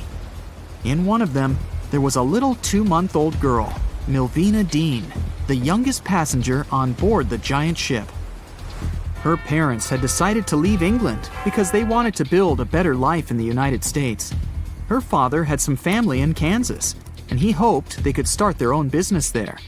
The Dean family didn't actually choose to be on board this giant legendary liner, but because of a coal strike, they got transferred there, so they boarded it at Southampton as third-class passengers. Milvina's father felt when their ship hit the iceberg on that cold and seemingly peaceful night. He immediately went up to investigate. When he saw that people were panicking and that the crew members were giving warnings on the actual danger of the situation, he rushed to their cabin to find his wife.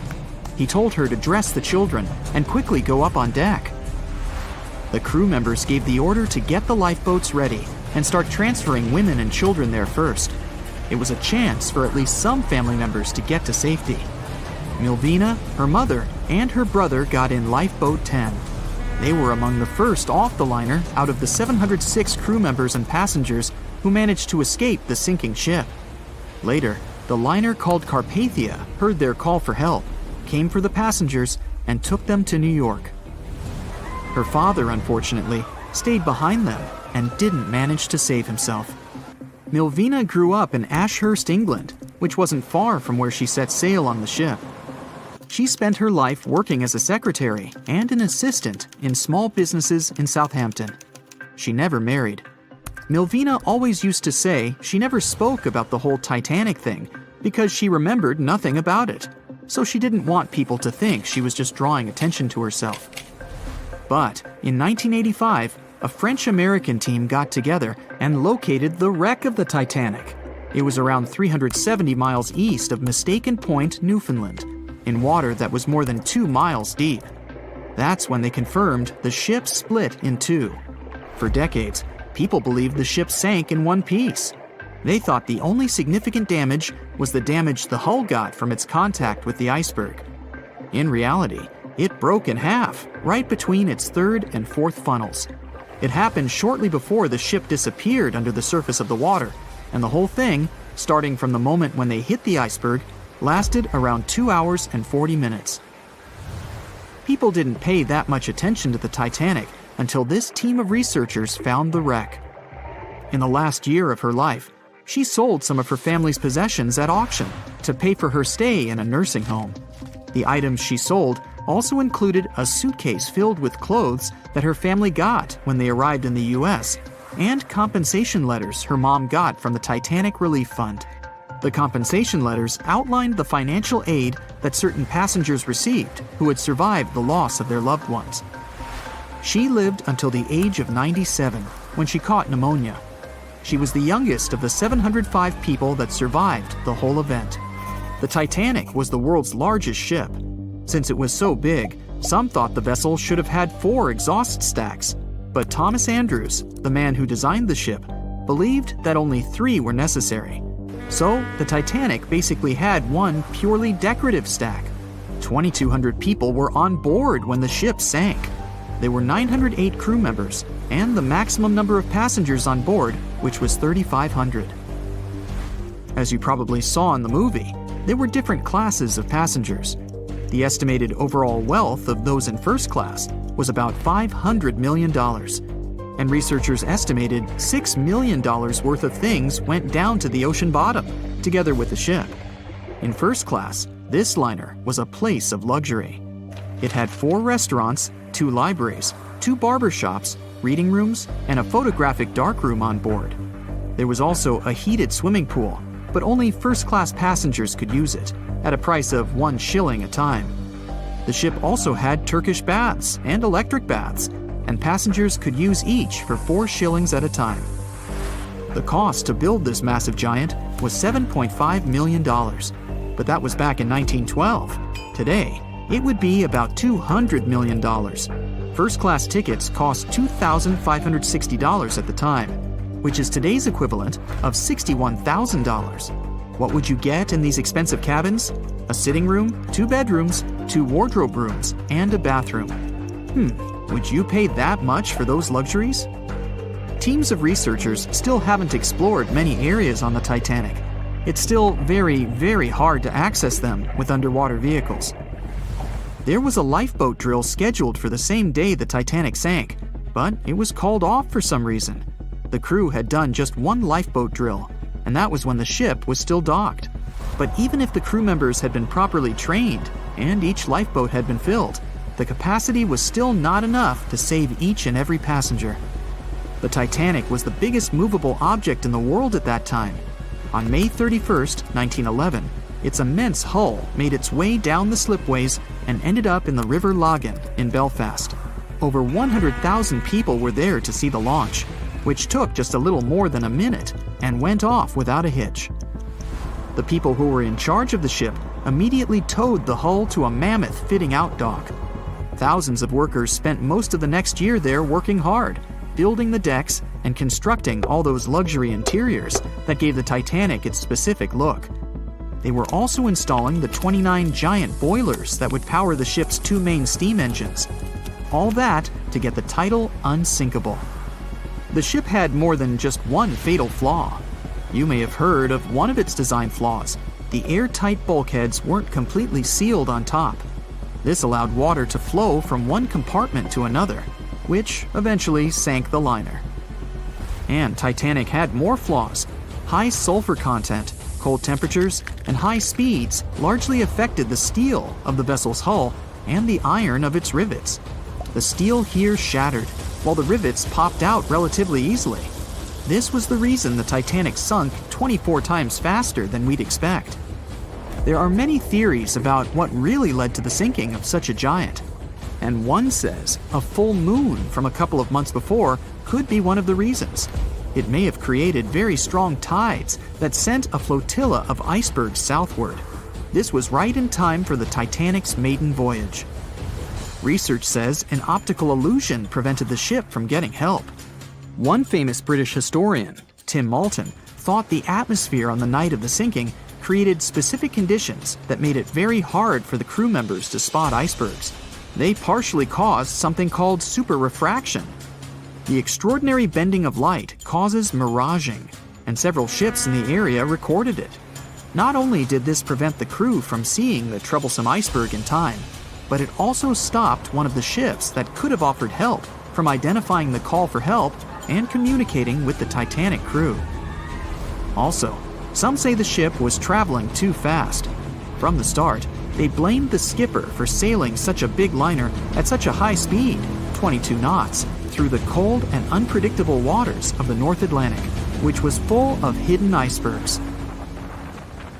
Can you guess how many theories of the Titanic's sinking exist? Right, loads, including a theory of my own, which I'm going to share with you today. And then you can decide which one seems most likely to you. One Piece theory. The very first version of the events was the One Piece theory. It's very simple and basically claims that the sinking happened without any breakups. 2:15 a.m., the ship collides with an iceberg. 2:18 a.m., the lights go out. The ship reaches an angle of 45 degrees and then quickly begins its final plunge into the ocean depths. 2:20 a.m., only about 3 minutes later, the RMS Titanic disappears under the surface of the ocean for good. The liner doesn't break, it just goes down as a whole piece. Of course, this can't be true. In April 1912, the Titanic was not only the largest ship in the world, but also the largest ship ever built. It's hard to believe that such a heavy vessel could have gone down without breaking. That's just impossible. Well, I mean, you can't blame the theorists. Before we found the wreckage, there were no other theories. Wait a minute, or were there? The day after the disaster, the survivors gave their interviews. They talked about what had happened, and some of them claimed that the ship had actually broken in two when it had been flooded. For example, Jack Thayer, a 17-year-old boy, outlined the sinking as he remembered it, and L.D. Skidmon drew a sketch based on his description. The picture clearly showed the ship breaking in half. But no one believed Jack or other witnesses. There was no evidence, so their claims were received with a grain of salt. But in 1985, things changed. First breakup theory. That's when Robert Ballard found the wreckage of the Titanic in the depths of the ocean. When people saw the wreckage, it became clear that Jack and the other survivors had been right. The Titanic did indeed break in two when it sank. So it's time for a new theory. 2:15 a.m. The keel breaks, the starboard list eases, and the hull continues to bow and crumble. 2:17 a.m. The galley sections break off. The towers immediately drop under their own weight. The lights go out. The stern is pulled into the air. The bow breaks off and starts sinking. The aft is barely hanging on to the starboard side of the stern section superstructure. The stern section slowly lists over to port as it begins sinking again. It rises up one last time and pivots in a semicircle as it sinks. It all sounds pretty convincing, right? But people began to find plot holes in this theory. For example, the Titanic couldn't have held together until it reached such a high angle. The breakup would have had to begin much earlier. This only meant there was still a vast field for research and speculations. So people started to come up with their own possible scenarios. How about we look first at the ones no one likes? V-break and Aaron 1912 V-break. According to the first breakup theory, the Titanic reached a high angle, and the weight of its unsupported stern caused it to crack from the top down. But it's physically impossible. So, are there any other ideas? In 2006, Roger Long, a naval architect, decided to research a so-called V theory. 2:17 a.m. The breakup begins at a shallow angle, perhaps as little as 11 degrees. The upper structure fails and starts to crack. At this moment, only its double bottom is holding the Titanic together, but it starts to bend under the strain too, failing the ship. Water is pouring through the crack. It increases the weight in between the two sections, bending the Titanic the other way and pulling it into shape somewhat resemblant to the letter V. The upper decks get mangled and bent together. The bow heads for the bottom, and the stern is the last to sink. This theory has since been disproven many times, though. Roger Long believed it because the broken edges of the upper decks in the Titanic's bow section were all mangled and crushed. However, we have learned that it happened because of the so-called hydraulic downburst, the force of the water crashing into the deck as the Titanic hit the ocean floor. Another V-break theory states that the bow had risen out of the water after the break. This theory was mainly peddled by one former Titanic enthusiast. But not only has this theory been proved to be physically impossible due to the bow's incredible mass, it was also inspired by incorrect information. Remember Jack Thayer? Well, it was based on his sketch and the words of a couple of passengers. But the truth is, none of them had ever seen the Titanic break down like this. Jack himself even stated in an interview that the sketch was completely out of context to what he had actually seen. It was drawn by a passenger on the Carpathia, the ship that received the Titanic's distress signal and came to its aid. It couldn't be used as evidence. Now that we know this, let's move on to the theories that most people believe in. James Cameron's banana peel theory. Who hasn't seen the legendary movie about the Titanic, right? It became the leader of the 70th Academy Awards ceremony in the number of nominations and awards, and deservedly so. But did you know that James Cameron had been interested in the Titanic for many years and studied the ship's history? His books and research are very detailed, and he even came up with his own version of the events. It's called the banana split theory, and this is actually what you could see in the movie. Here's how it goes. The Titanic reaches a 23-degree angle and fractures down to the keel. The double bottom acts as a hinge as the stern falls down. When the double bottom fails, the bow and the stern separate. The stern lists to port, standing vertically, and then begins to go underwater. This theory is the most scientifically accurate one, along with Roy Mengat's theory. Wait, who's Roy Mengat? Mengat theory. Roy Mengat was an engineer who came up with the most plausible theory for the time being. 2:17 a.m. The lights go out on the Titanic. At this moment, the ship is at an angle of 20 to 23 degrees. Suddenly, the vessel snaps in two just around the third funnel. It causes the stern to settle into the water. The keel fails first. The draft and lower hull are crushed and break apart. Water surges into the bow and stern of the ship through the huge cracks, causing the bow section to sink beneath the waves. The stern rises up to the angle of 70 to 90 degrees, and then it sinks too. This theory seems to make the most sense, but it's quite controversial. The survivors who saw the breakup stated that the stern had settled back with the bow completely missing.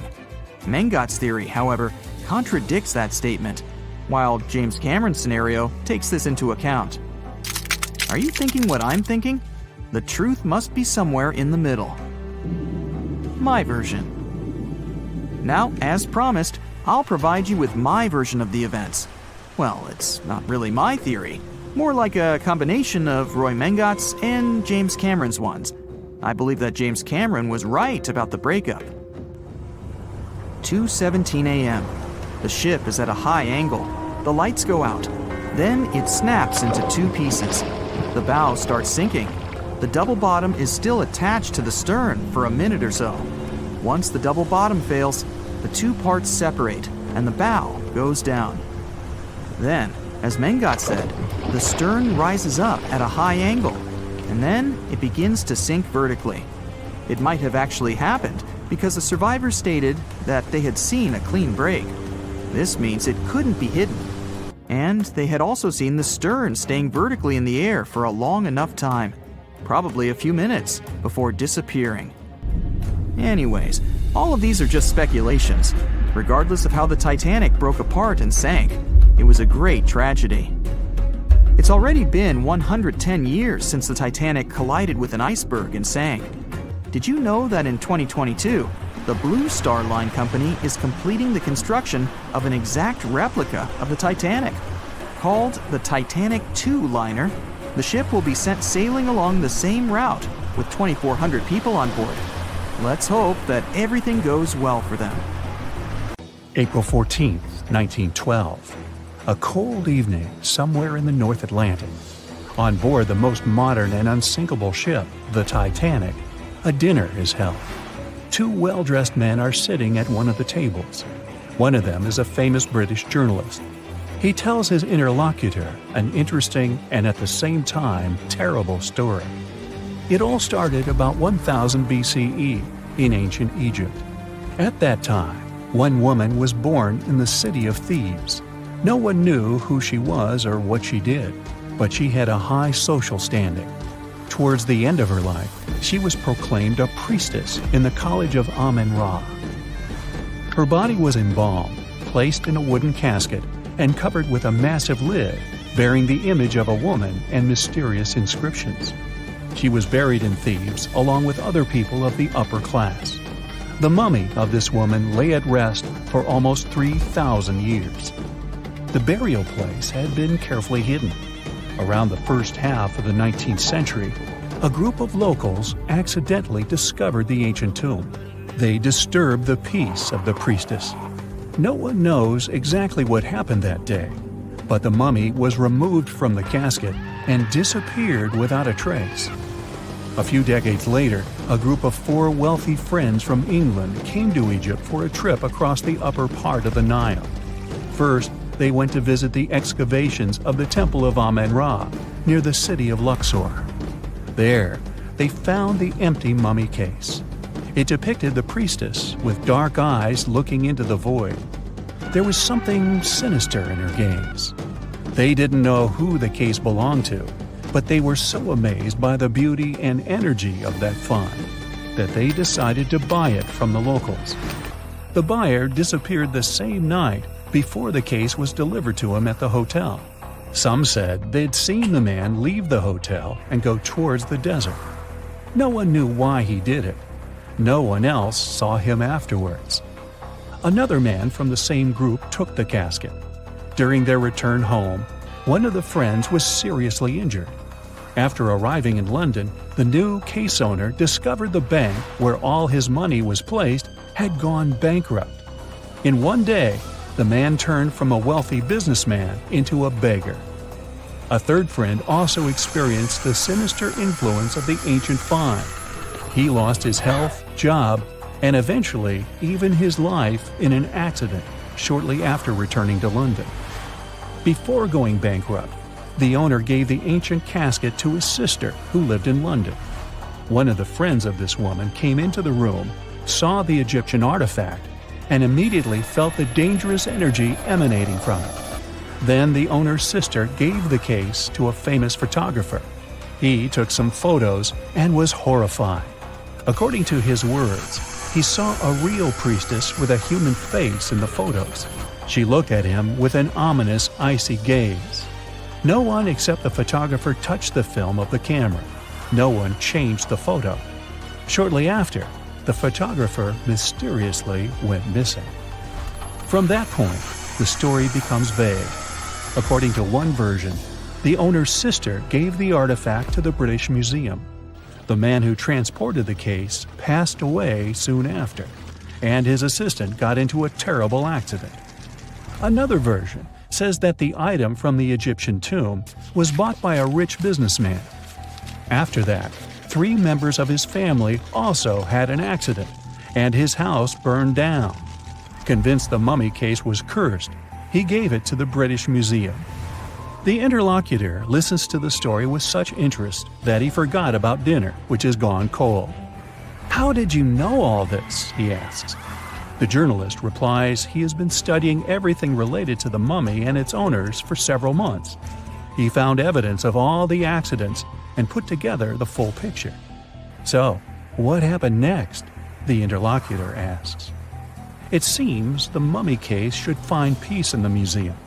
The priestess was surrounded by other kings and queens from different times. However, there was no peace. Scientists and ancient languages experts tried to decipher the symbols on the case. They found out that most of the inscriptions meant curses and misfortunes addressed to those who'd dare to disturb the peace of the priestess. Every night, the guards and museum staff heard the knocking coming from the mummy case. The knocking was accompanied by crying and screaming. Also, someone scattered other exhibits all over the hall every night. Everyone soon came to believe that the priestess's spirit continued to use magic forces. Then, one private collector became interested in the case.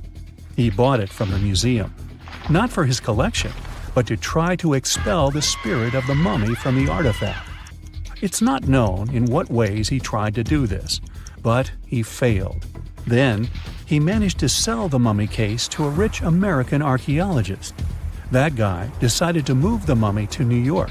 And what? What happened next? The interlocutor asks with interest. That's it. End of story, the journalist answers. What do you mean? What happened to the mummy? Where is it now? The journalist looks at the interlocutor with some excitement. She's here. She's on the Titanic, he says. The interlocutor looks scared and confused. But the journalist confirms the sarcophagus is here. He doesn't doubt it because he saw it with his own eyes. After dinner, they go to their cabins. The journalist lies down but can't help thinking about the mummy. He tries to convince himself that everything he has found out about the priestess is a myth. There is no curse. The moment he finally falls asleep, he feels a slight push. A few minutes later, a crew member knocks on his cabin door. He informs that all passengers must go to the upper deck because something has happened to the ship. The journalist goes out into the fresh air and sees a huge crowd of people. There's no panic yet. Someone says that something has happened to the engine. Others say it's just a precaution. The journalist immediately understands everything. The ship is sinking. The priestess did it. In less than an hour, the Titanic completely went underwater.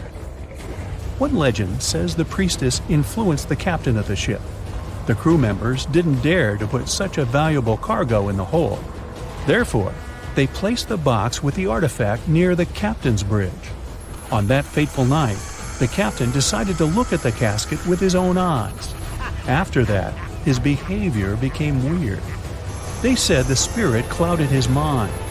When the ship entered the territory filled with icebergs, he refused to slow down, despite the requests of the crew.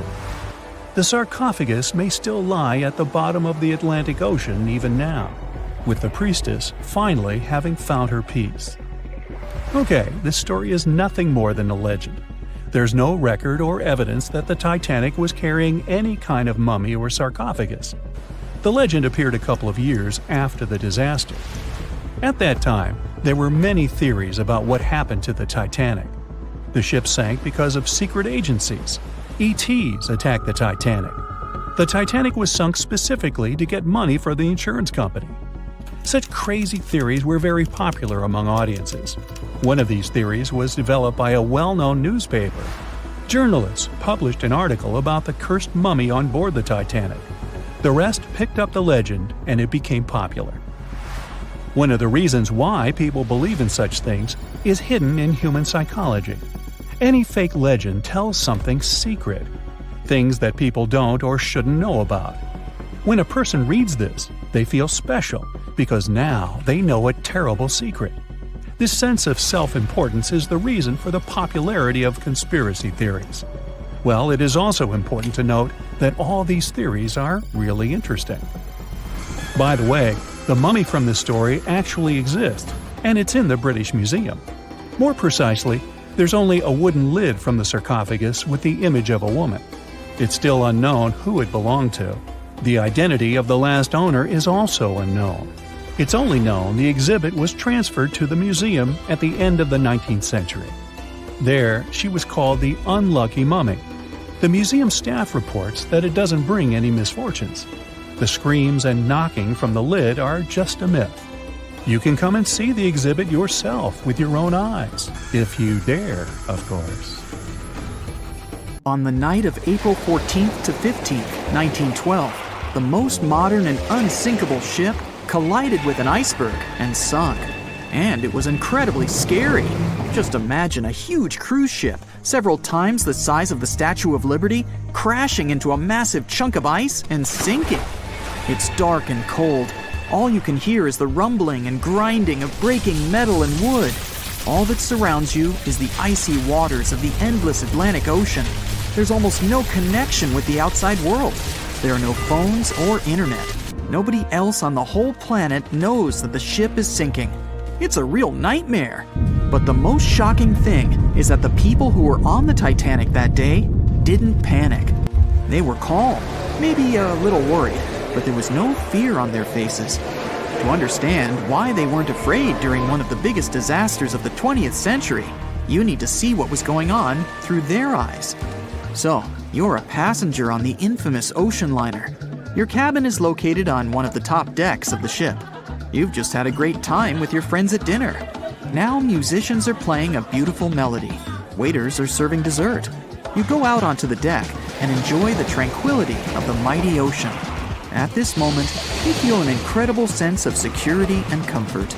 You're proud that you're one of the first people in the world to travel on the most high-tech ship on the planet. You go to bed in your cabin and wake up because a crew member gently knocks on your door and asks you to go to the deck. There's some kind of issue, but there's no reason to panic. No problem. You'll be happy to go out and take a look at the night sky. The moment when the ship collided with the iceberg felt like nothing more than a slight push, and some passengers didn't even hear it. They realized that something was wrong only when stewards knocked on their doors and asked them to go outside. You're on the deck. There are already a lot of people here. Everyone is more or less calm. Passengers are talking about what might have happened. Listening to the conversations around you, you figure out that the ship is supposedly sinking.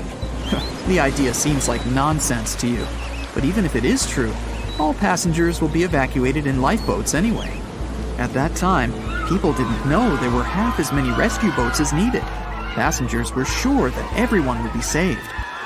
Evacuation begins. Women and children go first. No one panics or tries to get into a boat before it's their turn. All men behave gentlemanly and help crew members to evacuate women. One passenger wants to get into the boat with his wife, but it's not because he's afraid to stay on the Titanic. He's just worried. It seems to him that it's less safe in the boat than on the giant liner. He doesn't want to leave his wife alone, but the crew members explain the situation to him, and the man retreats without any resistance. They begin to launch flares into the air. No one pays any attention to this. Everyone thinks this is a standard procedure for a ship breakdown.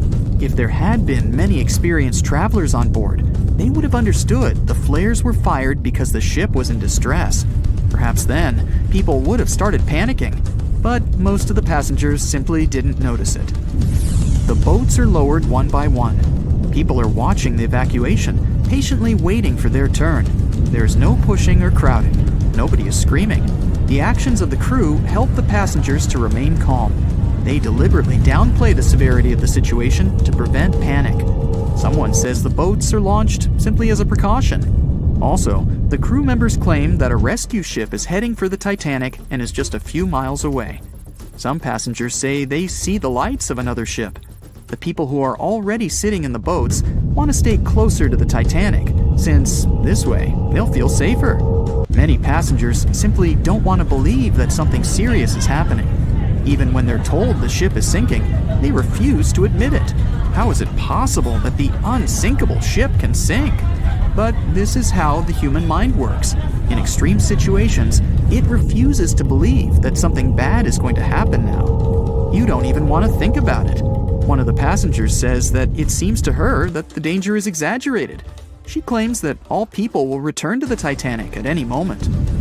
Some passengers are afraid, and still, they don't want to leave the ship. Warm cabins and the safest ship in the world are here. The alternative is the ice-cold ocean and small, unstable rescue boats. Someone refuses to leave the ship because they can't find their baggage. Some passengers carry all their belongings with them. They don't want to leave them on the sinking ship. There are many immigrants on board, and some of them don't even understand English. The crew members can't explain to them what's happening. These passengers misunderstand stewards' instructions during the evacuation. They can't figure out the inscriptions on the evacuation signs. Many passengers are sure there's been some kind of breakdown in the engine compartment. The problem will be solved soon, and the Titanic will continue its journey. People only start to realize the ship is going down when it begins tilting forward, and its rear part starts rising above the water. That's when those around you start panicking. Some jump into the water, others climb into the lifeboats without waiting in line. But in general, there's no chaos and hysteria. And this is despite the fact that there are about 1,500 people on the ship. Scientists claim that some of them never even left their cabins. Those people refused to leave their stuff behind and didn't believe that something serious had happened. During the evacuation, the orchestra is playing. This helps people to keep their cool. They hear music, and it seems to them that everything will be fine. The music keeps playing on the Titanic almost until the very end. At about 2:05 a.m., the crew lowers the last boat with passengers. 15 minutes later, the ship goes underwater. Even after the tragedy, the surviving passengers can't really understand what's happened to them. They remember boarding the boats and moving away from the huge vessel, and they won't forget seeing it go under the water. But even after a while, they still can't realize what a terrible catastrophe they've just experienced. Sometime later, people began to write books about those fateful events. They made documentaries and feature films. The news about the Titanic was in every newspaper. It spread all over the world. In any description of that day, the tragedy looks like a terrible disaster. But those who were there admit they didn't feel all-consuming dread. They just couldn't believe what was happening that day. The tragedy of the Titanic might seem more terrible for people who heard about it than for people who experienced it. Many people around the world refused to go on board large ocean liners after the catastrophe. They were afraid of what could happen to them. At the same time, a lot of passengers who survived on the Titanic continued to travel by other ships. There was a woman who survived 3 shipwrecks, including the Titanic, and she still continued traveling. And what if people tried to raise the Titanic from the sea floor?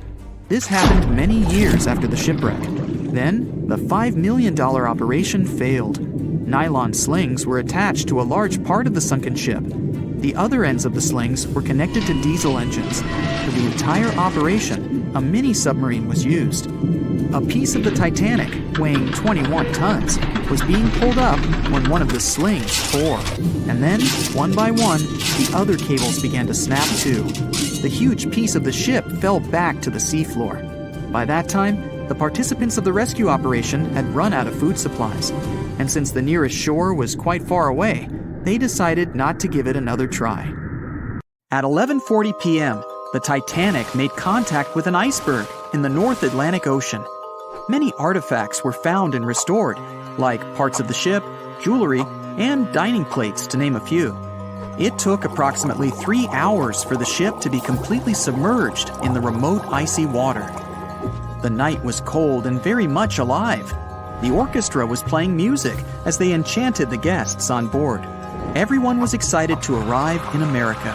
It was still considered an amazing feat for a ship to cross the Atlantic back in 1912. But as the day went ahead, there was an atmosphere of impending doom for the captain and his crew. No one else felt it though. It seemed to them nothing could possibly go wrong, and this would just be another regular night. To them, the Titanic was unsinkable. The last thing on your mind when thinking about the Titanic is the mail crew. Yes, there were mailmen on board delivering mail to America.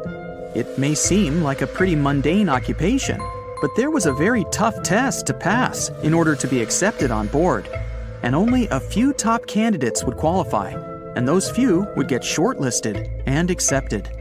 John Starr March, an American, was one of these mailmen earning between $1,000 to $1,500 a year working on the Titanic. Back in 1912, this was considered to be a lot of money.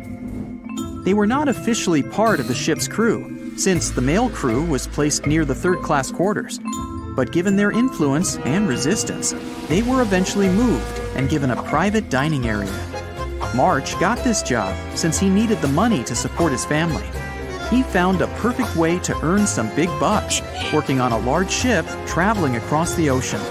He was 51 at the time and came from New Jersey. Sadly, he was on board when the ship sank and didn't make it. But they recovered a pocket watch that gives us a little insight into what happened that fateful evening. It's a gold case engraved with filigree and had a caption saying it was made by the Elgin National Watch Company. On the surface, you'd think this would just make a pretty cool antique sitting over the fireplace, but there are some unusual details about it. There are obvious signs water seeped beneath the glass, and the black arms of the watch indicate the time to be exactly 1:27. It leaves us wondering why the clock stopped at this precise hour. What was the owner doing? The mail clerks were operating a fully functioning and efficient mail sorting facility on board the Titanic. This wasn't something you'd come by often on a cruise ship, since typical ocean liners use closed mail bags to transport the mail from one port to another. But the mail sorting facility on the Titanic allowed passengers to send out postcards whenever the ship docked in transit zones in Ireland and France. According to reports, people started heading back to their rooms at around 11 p.m., but some of them were still hanging around and enjoying their night. The 5 mailmen were celebrating a colleague's birthday in their separate dining room. 5 minutes before impact, crew members spotted the iceberg and rang the bell 3 times as a warning that something was ahead of the ship. They gave orders for the Titanic to move left, or, as they say in the biz, hard a starboard, to make the engines reverse. It was not enough to avoid the great impact. At 11:40 p.m., the Titanic struck the iceberg, and disaster erupted on the inside. Not just water seeping in and ultimately sinking the ship, but panic and chaos among the passengers and crew members. Captain Smith reached the deck and was informed that the Titanic had hit an iceberg. And at the same time, the mailroom began filling with water. We know that the 880-foot ship was completely submerged at around 2:20 a.m., with 706 survivors. The time between the impact and the sinking was really eventful. At midnight, they started getting the lifeboats ready for the passengers to evacuate.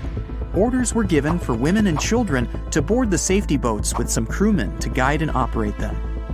The problem was that the 20 safety boats available could only host 1,178 people out of the total of more than 2,200 passengers on board. March and his colleagues began sorting out the mail. There was chaos in directing and ordering around. With each second passing, icy cold water was filling the ship. 15 minutes after midnight, Captain Smith ordered his crew members to send out a distress signal. Even though SOS was established earlier than the Titanic, many others used CQD. The CQ stands for General Call, and the D is Distress. The Frankfurt was too far away to help, even though it was one of the first to respond. Even the Titanic's sister ship, the Olympic, responded, but it also was too far away. At 12:20 a.m., the Carpathia received the urgent message and redirected from its original course to help them out, even though they were 58 nautical miles away. Although this was some relieving news, the water kept seeping in at an alarming rate. It wasn't easy to keep everyone calm, knowing that the ship could be underwater in a matter of hours. At this point, many passengers were already on board the safety boats, waiting to descend into the water.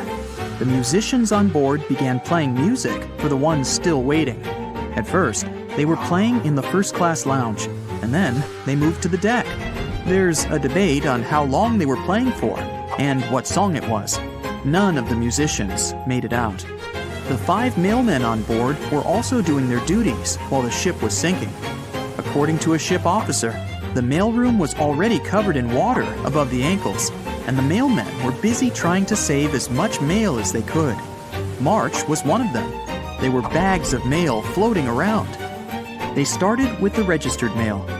Witnesses of the Titanic sinking reported the mailmen were putting bags of mail on the deck to keep them from getting wet until help arrived. They also mentioned bags of mail were floating about in the freezing water. It wasn't until 12:45 a.m. when lifeboat number 7 on the left side of the ship was lowered onto the water. Even though it had room for roughly 65 people, only 27 people were inside. Many of the safety boats carried fewer passengers than their maximum capacity allowed. The crew were worried that the boats would capsize if so many people were on them. Some reports suggest that some people even refused to board the safety ships, sticking with the claim that the Titanic was unsinkable. At the same time, they fired up one of the 8 distress rockets in the air, but it didn't get them any help. At 12:55 a.m., the second and third safety boats were descended to the waters with 2 male passengers jumping on board. 5 minutes later, another safety boat was lowered with around 39 people. At this point, water entered the base of the grand staircase. In the next 20 minutes, more safety boats were lowered, most of them underloaded. Still no help. The Carpathia was still on the way. Panic was growing and tensions were rising. There was a lot of anger for people being left behind. At around 1:30 a.m., things were getting out of control. The organized boarding of passengers to the safety boats stopped. March's watch stopped 3 minutes earlier, which could mean he was part of the scuffle between crew members and passengers. It took 3 hours for the Carpathia to arrive. March wasn't among the survivors. His watch proved to be one of the essential findings lost in the wreckage of the Titanic. It was eventually returned to March's 2 daughters, and now it's in one of the collections of the National Postal Museum. March was a man who did what he had to do in the worst circumstances. Time was a precious commodity for the people on board the ship, and this watch proved valuable to learn more about the tragic yet inspiring stories of the Titanic. It was the start of 1912. A giant chunk of ice broke off a glacier in southwest Greenland. The ice was made up of snow that had fallen thousands of years before the event, perhaps as far back as when mammoths still roamed the earth. The iceberg started its journey. It was a huge thing, more than 1,700 feet long and weighing over 75 million tons.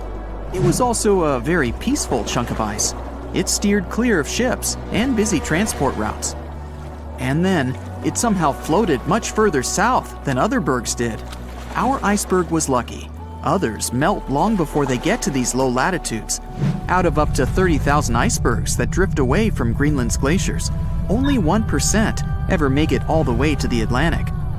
Even after melting into the water for months, this massive block of ice was still almost twice as heavy as the Golden Gate Bridge. The iceberg's top part was towering 10 stories over the ocean surface. Several days before our iceberg made it to the Atlantic Ocean, a magnificent ship left port. It was a luxury liner carrying more than 3,000 passengers and crew members. At that time, it was the largest ship ever built. It was the Titanic. The collisions happened on April 14th, when the ship was in the North Atlantic, 370 miles away from Newfoundland. Unable to divert its course, the ship ruptured at least 5 of its hull compartments. They started to fill with water at an alarming speed. The Titanic's compartments weren't capped at the top. That's why the water spilled over and started to flood each succeeding one. The front of the ship began to sink, causing the back part to lift vertically into the air. And then, with a deafening roar, the liner broke in half. The rest is history.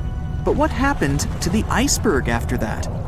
On April 15th, the German ocean liner SS Prinz Adalbert was sailing through the North Atlantic. It was traveling a few miles away from the place where the Titanic had sunk several hours prior. The German ship's chief steward, who hadn't learned about the disaster yet, saw an iceberg. What drew his attention was a large streak of red paint going along the iceberg's base. Surprised, the man took a photo of his discovery. He thought the paint meant a ship had hit the iceberg within the past 12 hours. The next person who saw the iceberg and took another photo of it was the captain of a vessel laying deep-sea telecommunication cables. The ship was sent to help in the area where the Titanic had sunk. The captain later claimed the iceberg he'd seen had been the only one in that area, plus the red paint. it wasn't difficult to connect the dots. In 2015, one of these photos sold at auction for over $32,000. And still, experts are unsure whether the image really shows the infamous block of ice. It might be a simple iceberg that had been floating nearby at that time. The great unsinkable ship was gone, sunken to the bottom of the North Atlantic, where it remains to this day. But the iceberg continued on its way, perplexing a few witnesses and slowly melting into the surrounding water. It would vanish completely before the end of the year. On April 10, 1912, crowds gathered at Southampton Beach to wave off what was, at the time, the world's largest and most prestigious ship, the RMS Titanic. The cost of the most expensive first-class parlor ticket was $4,350. That's around $70,000 in today's money. But barely 5 days after steaming away, the ship was swallowed by the Atlantic Ocean. So let's rewind and go back to what actually happened on that fateful night. The captain wanted to set a speed record for the ship's maiden voyage and arrive early. The ship was deemed unsinkable, so he went full throttle into the dark Arctic waters. After spotting the 100-foot iceberg, the crew desperately tried to steer the vessel away and avoid the collision, but the Titanic was traveling too fast, and the iceberg tore down the side of the ship, creating a huge opening in the hull. It wasn't a continuous rip, and damage was caused in several places. In total, the damage spanned along an area of around 300 feet. But the ship's designers had prepared for the prospect of a collision and added watertight compartments down each side of the ship to act as a buffer zone. 4 of these compartments could be breached, and the ship would still stay afloat. But because the iceberg tore down the side of the Titanic, it ripped holes in 6 compartments. The compartments didn't extend up the total height of all decks and weren't actually sealed at the top. This is why, when more than 4 were flooded, water reached over the top of the bulkheads and filled the remaining compartments, causing the ship to sink into the ocean. Think of it as water spilling over an ice cube tray. But what if the collision was head-on? Would it still have sunk? Ships are designed with potential crashes in mind, and most vessels have collision bulkheads in the bow. Most of all, it's like your car's bumper or crumple zone. It's a safety feature that can withstand a direct hit. The bow could have taken some of the impact, and some experts have suggested that if it hit head-on, only 2 to 4 of the watertight compartments would have been flooded. So, in theory, the Titanic might not have sunk, and it might have even been able to continue sailing to its final destination at a much slower speed. The force of impact would likely have been huge, though. But although passengers would have been injured by the force, they'd have been able to stay on the ship to wait to be rescued by other ships, rather than being forced into the icy waters of the Atlantic. Still, one of the Titanic's designers, Edwardian, suggested that the force of the impact might not have actually been that big. He told the British Inquiry that lots of people scarcely felt the collision, and he believed the ship would not have sunk if it did hit the iceberg head-on. The ship was also designed with remotely operated watertight doors between all compartments, so any floods could have been quickly sorted out. Because Titanic had 6 breaches from the side collision, and because it happened so quickly, sealing the doors wouldn't have made a difference, as it was essentially impossible to save it by that point. The ship immediately began to flood, with water pouring in at a rate of roughly 7 tons per second, 15 times faster than it could be pumped out. So, while it sounds like the Titanic would have survived had the ship hit the iceberg head-on, this idea does come with some issues. First off, the collision bulkheads were designed to survive a crash with another ship, not a giant iceberg. If 2 ships collided, both would absorb some of the impact in their bulkheads, sharing the impact and likely staying afloat. But an iceberg is stationary, meaning that Titanic would absorb most of the energy from the collision. If Titanic hit head first, because of the speed it was traveling, the impact would have likely traveled down the whole body of the ship. Just imagine a 46,000-ton ship traveling at around 20 knots. At some point, it hits an iceberg that weighs what could be over 100,000 tons. This collision would likely create a powerful force causing massive damage to the vessel. It is likely that seams would split, staircases would come tumbling down, and rivets would burst open across the ship. All that would have potentially flooded even more compartments. This could have caused Titanic to sink in a matter of minutes rather than hours. But that's just the tip of the iceberg. As we all know, the biggest part of it is hidden underwater. So if Titanic had been traveling head-on, it's likely it would have hit the part of the iceberg below the water first, which would send it veering off course. Hitting an iceberg is not like hitting a brick wall. In this case, the ice under the water would have torn open the bottom of the ship and caused damage to the sides. Icebergs also aren't flat, solid objects. If a flat collision happened, the ship might have stayed afloat, but icebergs come in many shapes and sizes, from domes to wedges. Studies have also been done on the steel used to produce Titanic, and the tests show the metal was about 10 times more brittle than the steel we use today. The ship was built before we understood the effects of low temperature on steel. The old steel used to make the vessel would not bend when faced with freezing temperatures, but break. Recovered pieces of Titanic's hull plates show that the hull just shattered on impact. Hitting head-on would also cause a very severe and abrupt stop, so even if the ship hadn't sunk, there would still have been major issues. Think about when you suddenly hit the brakes on your car, or when the bus stops while you're walking down the aisle and you get flung forward. Passengers would have been thrown across the ship, and because the crash happened at night, most people were sleeping, so wouldn't be able to effectively prepare for any sort of impact. This would result in injuries for most people on board. It would be especially bad for those at the front of the ship, where the accommodation for the off-duty firefighters, greasers, and engineers was. But while passengers and off-duty crew may have been thrown out of bed, there would be a lot more survivors than in the original scenario. Many ships have had head-on collisions and made it back to shore. Not many people know that Titanic actually had two sister ships. The White Star Line, the company that built Titanic, also built vessels called Britannic and Olympic. Captained by Edward J. Smith, who would later helm Titanic, the Olympic set off on its maiden voyage in June 1911. But much like Ford's sister ship, disaster was just around the corner. On its fifth commercial voyage, Olympic collided with a Royal Navy ship, HMS Hawke. While the Olympic received damage to its side, Hawke crashed into the other vessel head-on. The bow of the Hawke was completely crushed by the collision, but because the ship had watertight compartments, it managed to survive the impact and later returned to shore for repair. Another study case is the SS Andrea Doria, which was an Italian ocean liner that made global headlines in 1956. Like the Titanic, the Andrea Doria was heading for New York City on its 101st voyage when disaster struck. On July 25th, the vessel collided with the 524-foot Swedish passenger liner Stockholm. The Stockholm hit the ship head-on, but the point of impact for the Andrea Doria was on its side. The front of the Stockholm was completely smashed, but because the impact was on its hull, it managed to survive. The Andrea Doria, however, sadly sank due to the collision being on the side of the ship.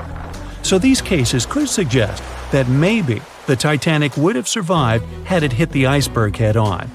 But we have to remember that the Titanic hit the thing full speed, whereas both the Olympic and the Andrea Doria were traveling slower. April 14, 1912. The Titanic crashed into a huge iceberg and sank. Yep, we've covered that.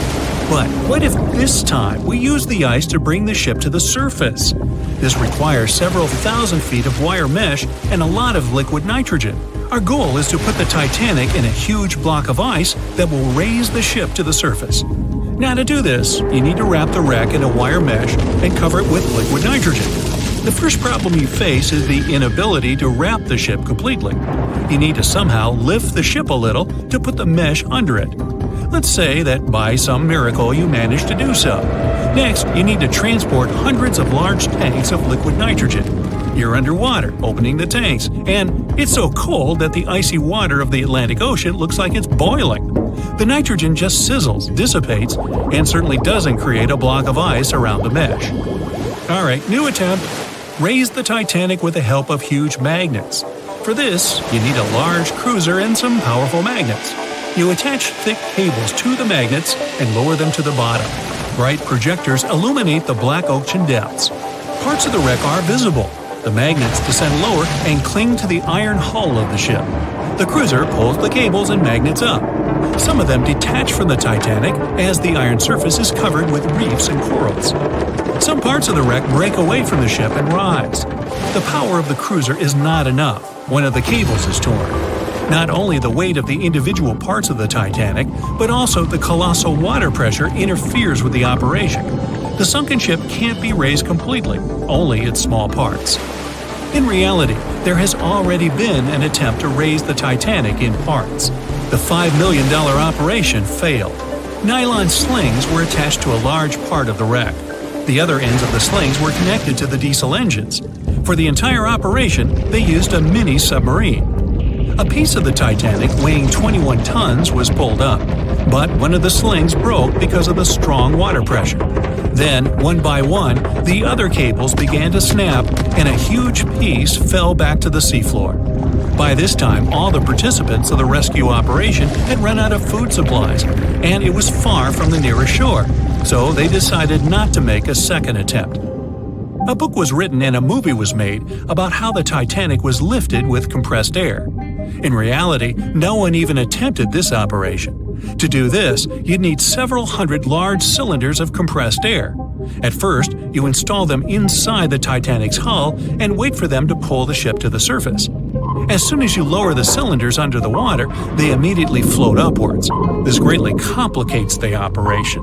You need to fasten the cylinders with cables and pull them down to the bottom using a powerful submarine, or better yet, several of them.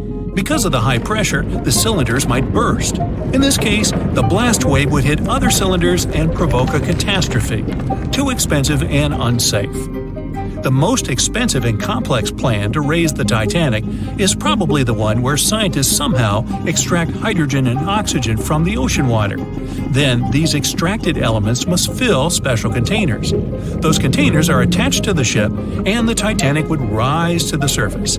Even if you extract oxygen and hydrogen from millions of tons of water, the rest of the ocean water will replace it. A machine that will be capable of such filtering should cost billions of dollars.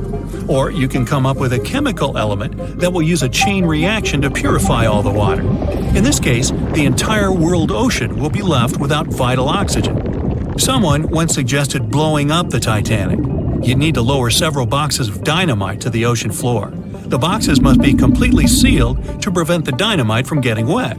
Next, you need to run several miles of wire conducting an electrical current to them. Once all this is done, you sail to a safe distance. Now, you're going to press the button to pass the current through the wire and activate the dynamite. 3, 2, 1, stop! Why would you do this? Even if it works, the wreckage of the Titanic will be scattered in all directions on the seabed.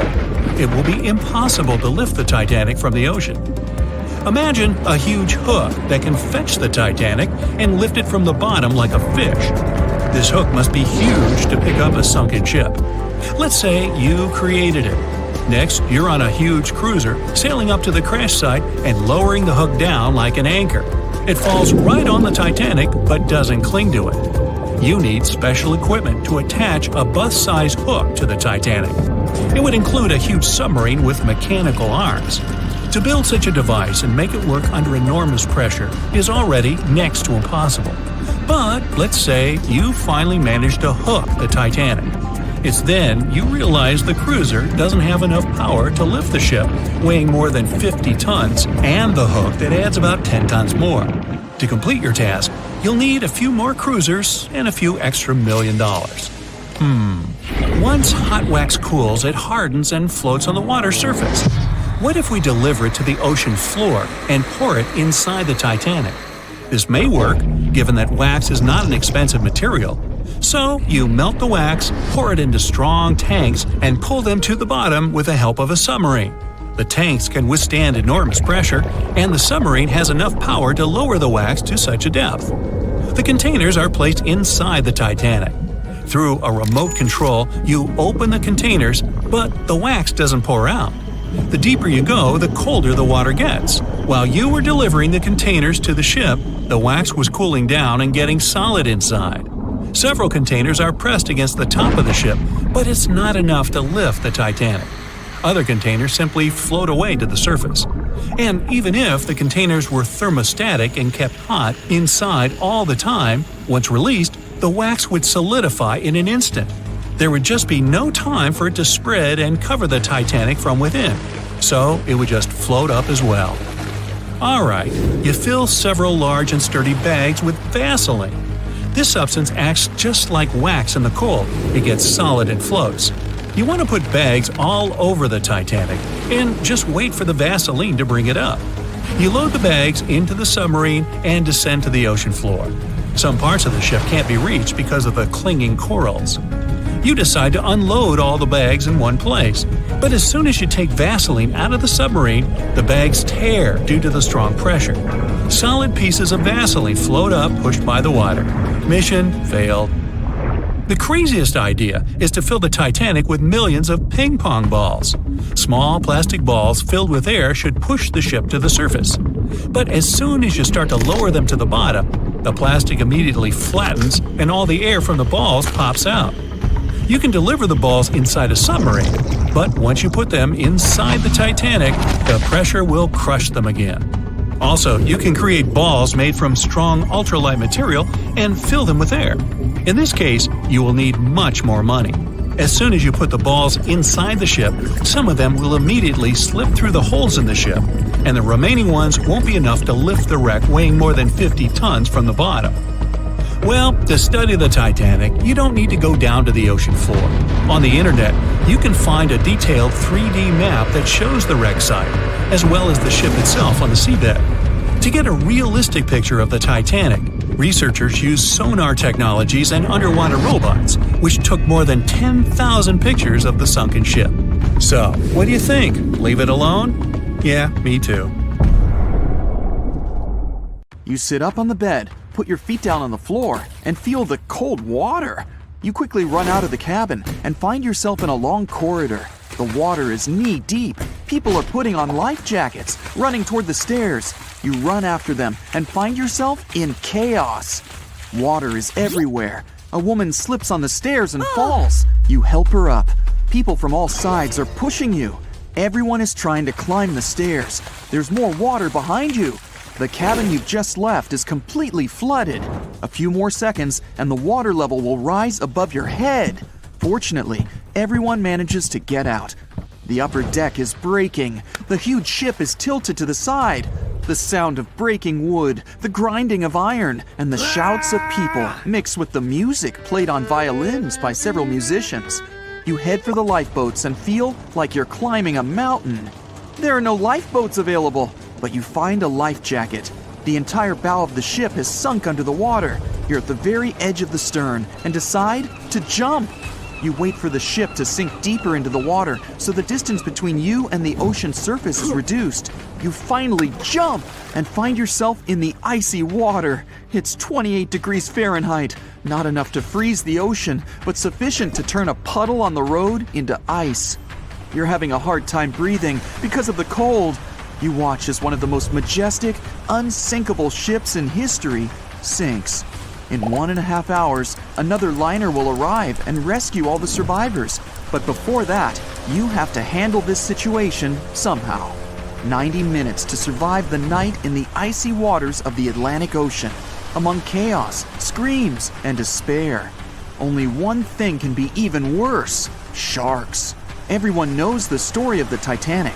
What if the survivors noticed shark fins among the wreckage? Theoretically, it could have happened. Scenario 1. The sounds of the crash and the vibrations in the water could attract great white sharks. They swim in the cold waters of the Atlantic Ocean, where the disaster occurred. They are some of the most dangerous predators on the planet. They're big, fast, strong, and their 300 serrated teeth are sharp as a blade, lined in several rows. And now, you see a few triangular fins sticking out of the water. They quickly circle you and the other people. You grab a floating wooden piece left from the ship to climb on it. The cold temperature shackles your movements and your hands slip. These sounds attract the sharks. One of the predators stops swimming around and is now heading straight for you. Fear makes your brain shut down and your instincts start working. You try your best to swim away from the shark as fast as possible. Of course, it's useless to run from a fast shark in the water, but you're still trying. 2 seconds pass, and you feel your heel hitting the shark's nose. The other foot goes into its toothy mouth. You scream, feel the sharp teeth on your leg, and shut your eyes, but nothing happens. After a second, the shark lets you go. Great whites rarely attack humans. If they bite, it's just because they want to test you. The thing is, the shark's favorite food is seal. After a light testing bite, the shark understands that you're not a seal. It simply loses interest in you. But if the shark is hungry, then it won't care what kind of animal you are. Those survivors who are safe in the boat have no reason to fear. The great white won't attack them. The predator can push the boat a little, but only to test it. If there's a fridge with steaks on board and someone decides to feed them to the sharks, then problems will begin. Several predators will push the boat until the steaks fall in the water. The shark is swimming away from you. Then, one of the lifeboats picks you up. You're safe. Soon, another liner will arrive, and you'll find yourself in a warm and cozy place. Scenario 2. If the water was warmer, Titanic survivors could encounter bull sharks. You jump into the water from the sinking ship. The water's not so cold. You can easily swim to the nearest floating door. But you notice a tall triangular fin with a dark tip on the top. Unlike the great whites, these sharks aren't fast. They seem lazy and slow, as if they aren't interested in you. But you still need to climb the door as quickly as possible. Bull sharks are some of the most aggressive in the world. They deliberately create the illusion of slowness so their prey relaxes. At the right moment, they become agile and fast. They're called that because of their short, flattened faces, like bulls have, and their bodies are strong. These predators like to ram their prey or other sharks with their heads. As soon as you climb the door, the bull shark crashes into it and you fall into the water. Fortunately, there's a lifeboat nearby. People get you on board. Several sharks slam into the boat from all sides. It gets scary, but with your combined efforts, you keep the boat afloat. Soon, another liner arrives and scares off the predators using its loud signal and the roar of the engine. That unpleasant scenario is, luckily, impossible. Bull sharks swim only in the warm waters of the ocean. But most often, they can be found in fresh springs, river estuaries, and shallow water. That's why they're so often seen by people near beaches. Always read about the place where you're going to swim before diving in the water. The third and most likely scenario: you jump into the water, it's icy again, and you're having a hard time moving because of the cold. Your life jacket keeps you on the surface perfectly.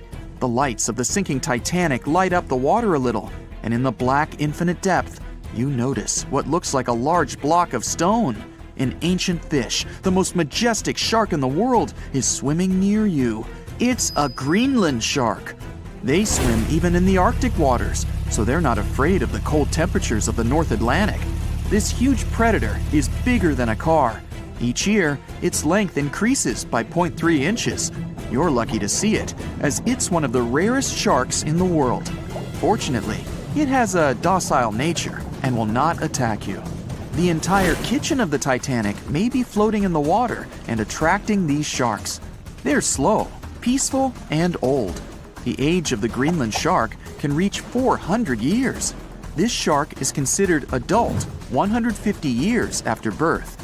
The one you're currently looking at in 1912 may have witnessed the golden age of pirates with sabers, parrots, and eye patches. Arr! And it's quite possible that the same shark that saw the Titanic disaster is still alive in 2021 and slowly wandering the cold waters of the Atlantic Ocean. In all these scenarios, you manage to escape. But if a shark attacks you in the water and there's no boat nearby, then you still have a chance to survive anyway. The main thing is not to panic. Don't splash or make sudden movements so as not to excite the shark. You're wearing a life jacket, so you don't have to move to stay afloat. Do not swim away from the shark, otherwise it'll think that you're its prey. The shark will be swimming around you, so don't lose sight of it.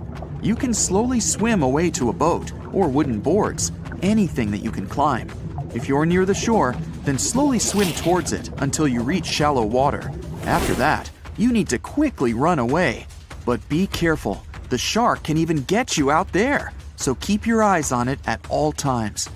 If the shark still attacks you, then you will have to fight for your life. Weak points of the shark are its eyes and gills. Aim for them with your fists and feet. When the Titanic began its fateful voyage, it weighed about 52,000 tons. Now, how did they even get it into the water in the first place? Step 1. Find tons of soap and natural fat. Step 2.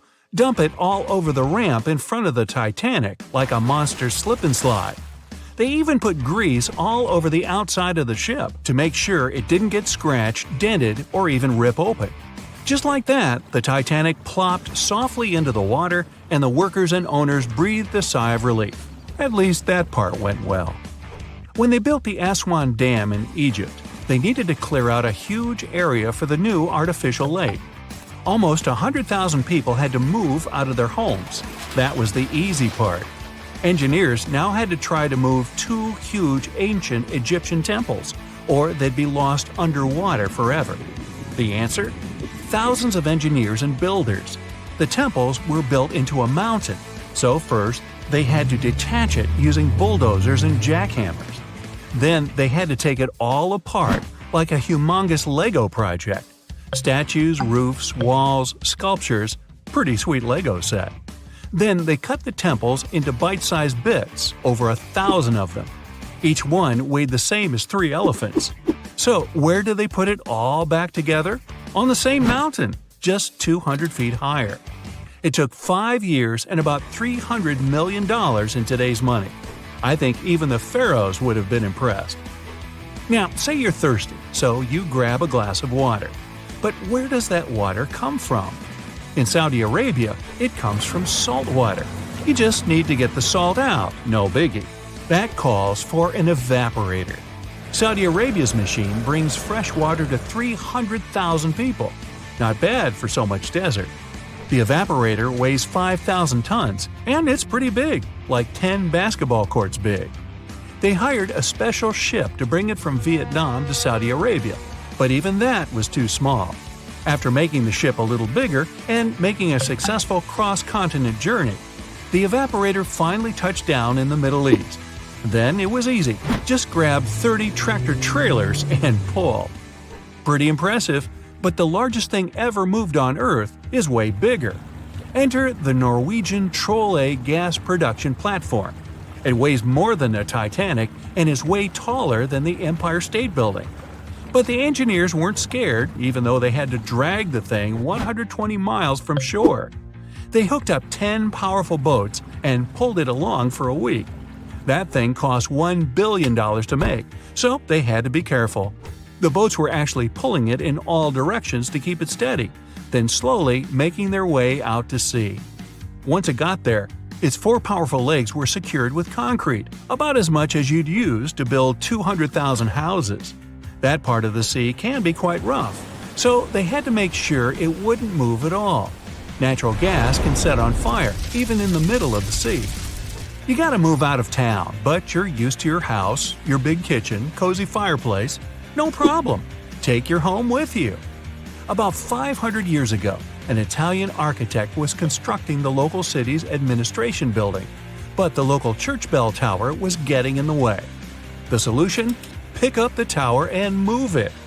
The architect built a wooden frame around the tower and shifted it using ropes, blocks, and a lot of people power. Since then, a lot of buildings have been moved around, but what happened in China changed everything. In 2004, engineers shifted the Fugang building about 120 feet. It was the heaviest building ever moved, but it only took 11 days. They worked day and night to get it done so fast. 10,000 years ago, a meteorite fell on Greenland. It was the only source of iron for the local people, who started breaking pieces off to make knives, harpoons, arrowheads, and even jewelry. Talk about good luck. Over time, the locals split the meteorite, named Cape York, into a bunch of pieces. Arctic explorer Robert Peary wanted to bring the biggest piece back to the U.S. So, how do you move 30 tons of space rock without trucks or paved roads? Plus, it's 1897 and freezing cold. It took 3 years, but he did it. He ended up building a railway with a special platform to pull it to the nearest shore. It was the first and last railway in Greenland. Perry sold the meteorite for $40,000. Today, that would be about $1 million. In 2012, artist Michael Heiser erected a 340-ton boulder over the entrance to the LA County Museum of Art. It was called Levitating Mass. Installing it was easy. Getting it there, not so much. They had to use a 290-foot trailer and 6 different trucks. They only drove at night 100 miles through 22 cities. The most insane part, it ended up costing $10 million. The Swedish ship Vasa, built about 400 years ago, was almost a celebrity. People were amazed by its size, beautiful decoration, and gold sculptures. First time out to sea, it sank. Why? A gust of wind. Oops. Anyway, about 80 years ago, they decided to pull it out. One plan was to fill it with ping pong balls and freeze it in a block of ice. But instead, they just tied some ropes around it and used 18 lifts to drag it along the seabed to a shallow area. From there, it was pretty easy to lift it out. It was mostly made of wood, not much metal. The ship survived quite well because of the cold seawater and even floated by itself. The shuttle Endeavour flew 25 missions into space, and in 2012, NASA decided it deserved a break. Its retirement home would be the California Science Center. The massive shuttle was loaded onto trailers and driven through LA at the amazing speed of 2 miles per hour. It was the first and probably last time that a spaceship would drive through a big city.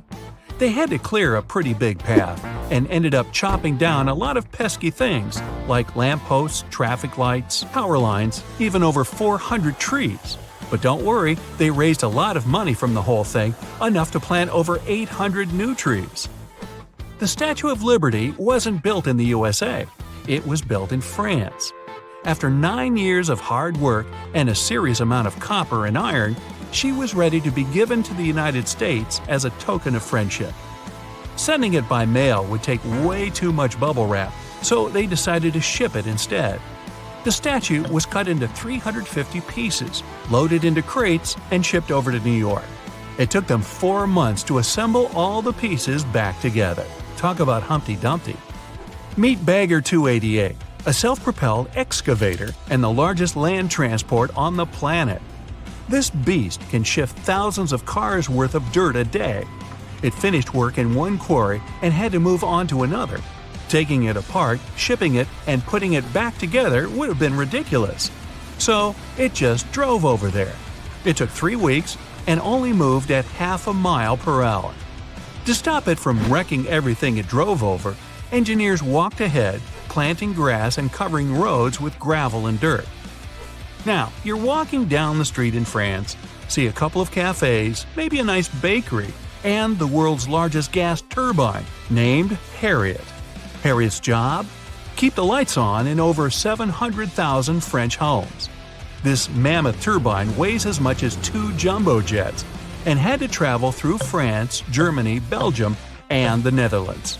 Hey, let's go Dutch! The Great Pyramid of Giza in Egypt is made up of more than 2 million huge blocks of stone. No trailers, no tractors, just some good old-fashioned muscle power. Each block weighs more than 2.5 tons. That's like 30 of me.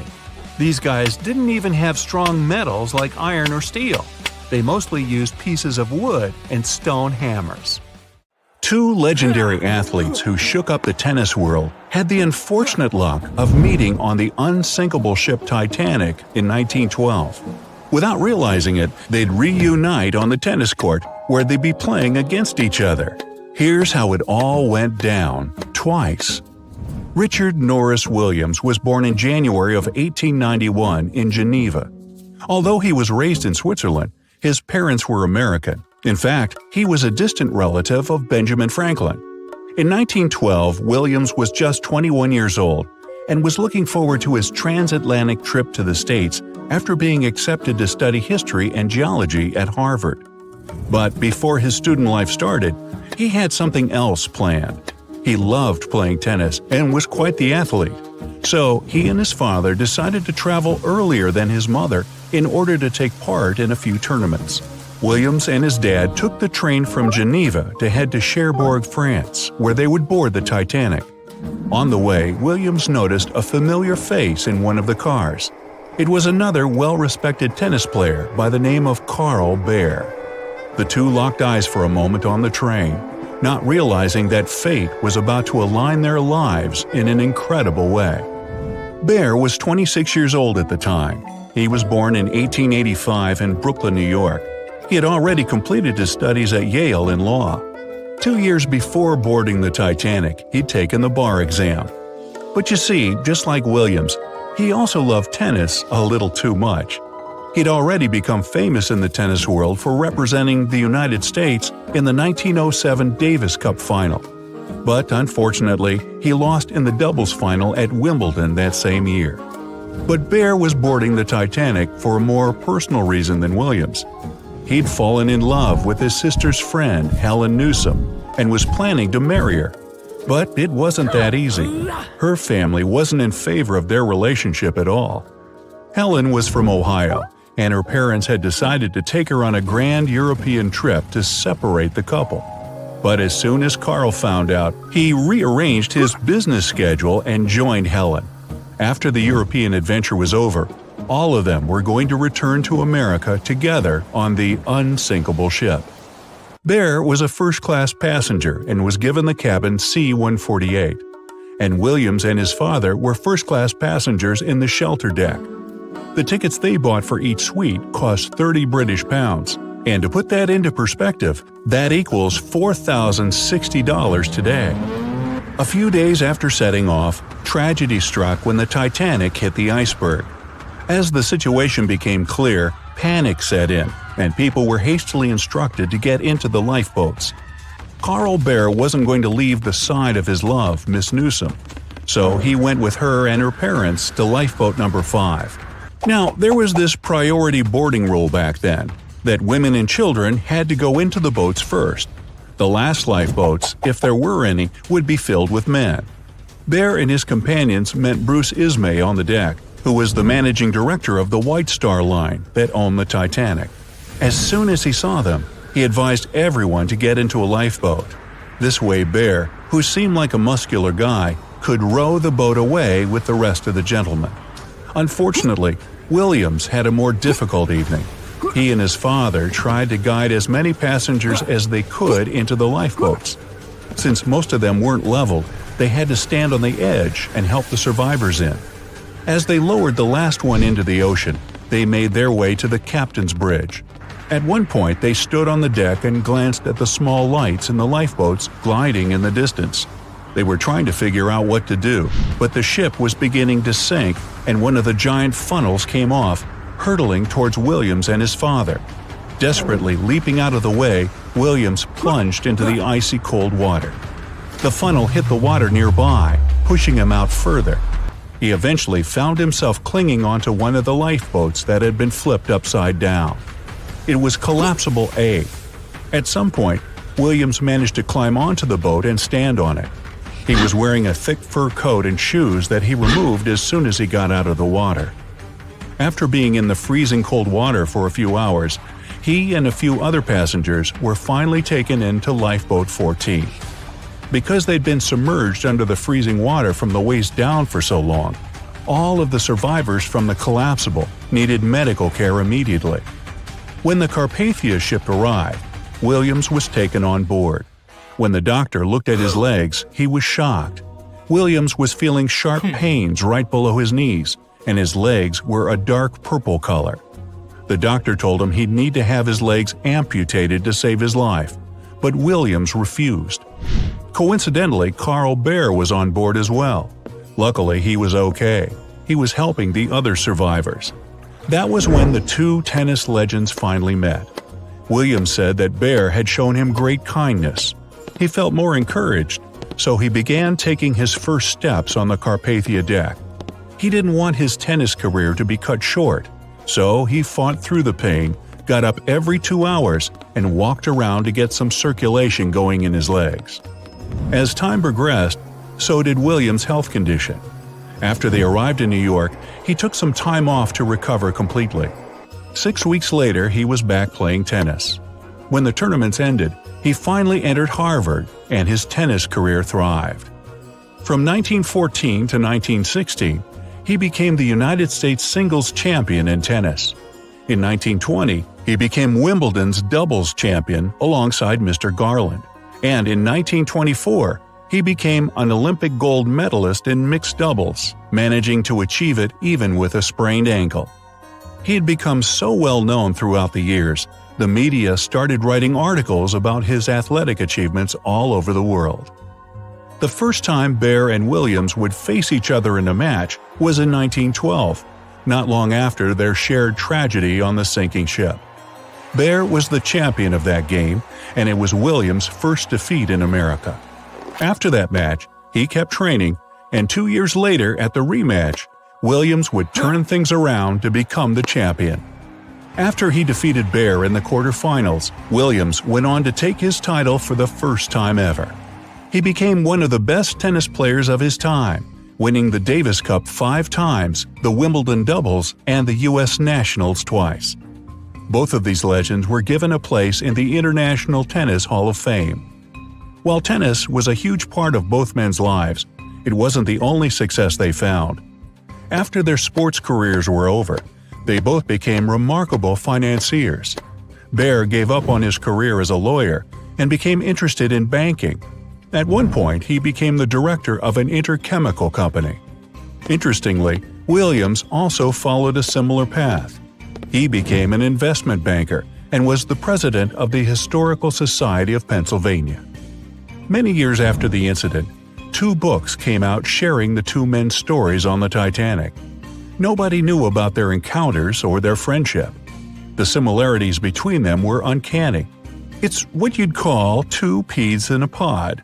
Neither of them cared much about their achievements in the tennis field. They just enjoyed playing. But they also never talked about the time they spent on the Titanic.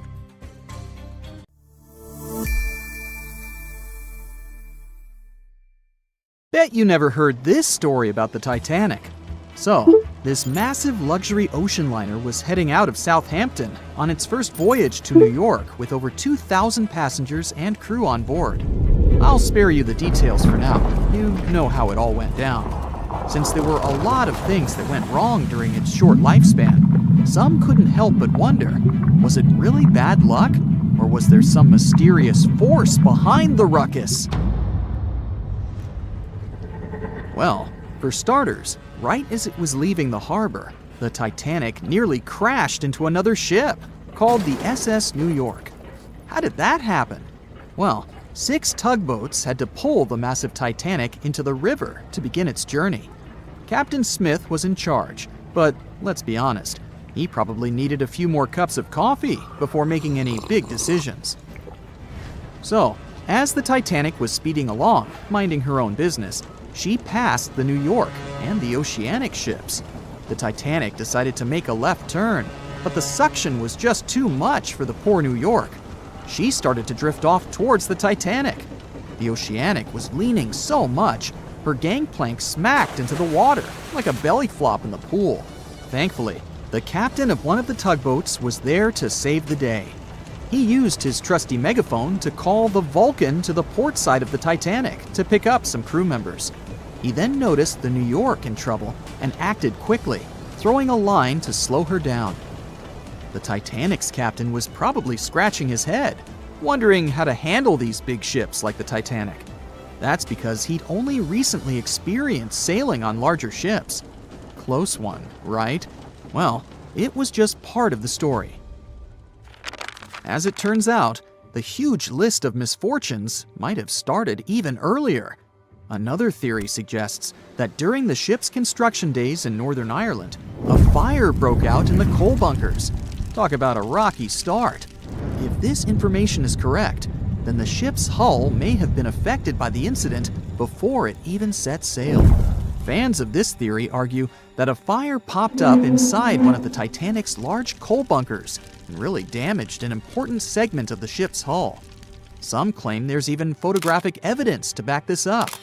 A bunch of photos documenting how the ship was made and pampered for its maiden voyage were found, and they showed a significant black streak on the outside of the Titanic's hull.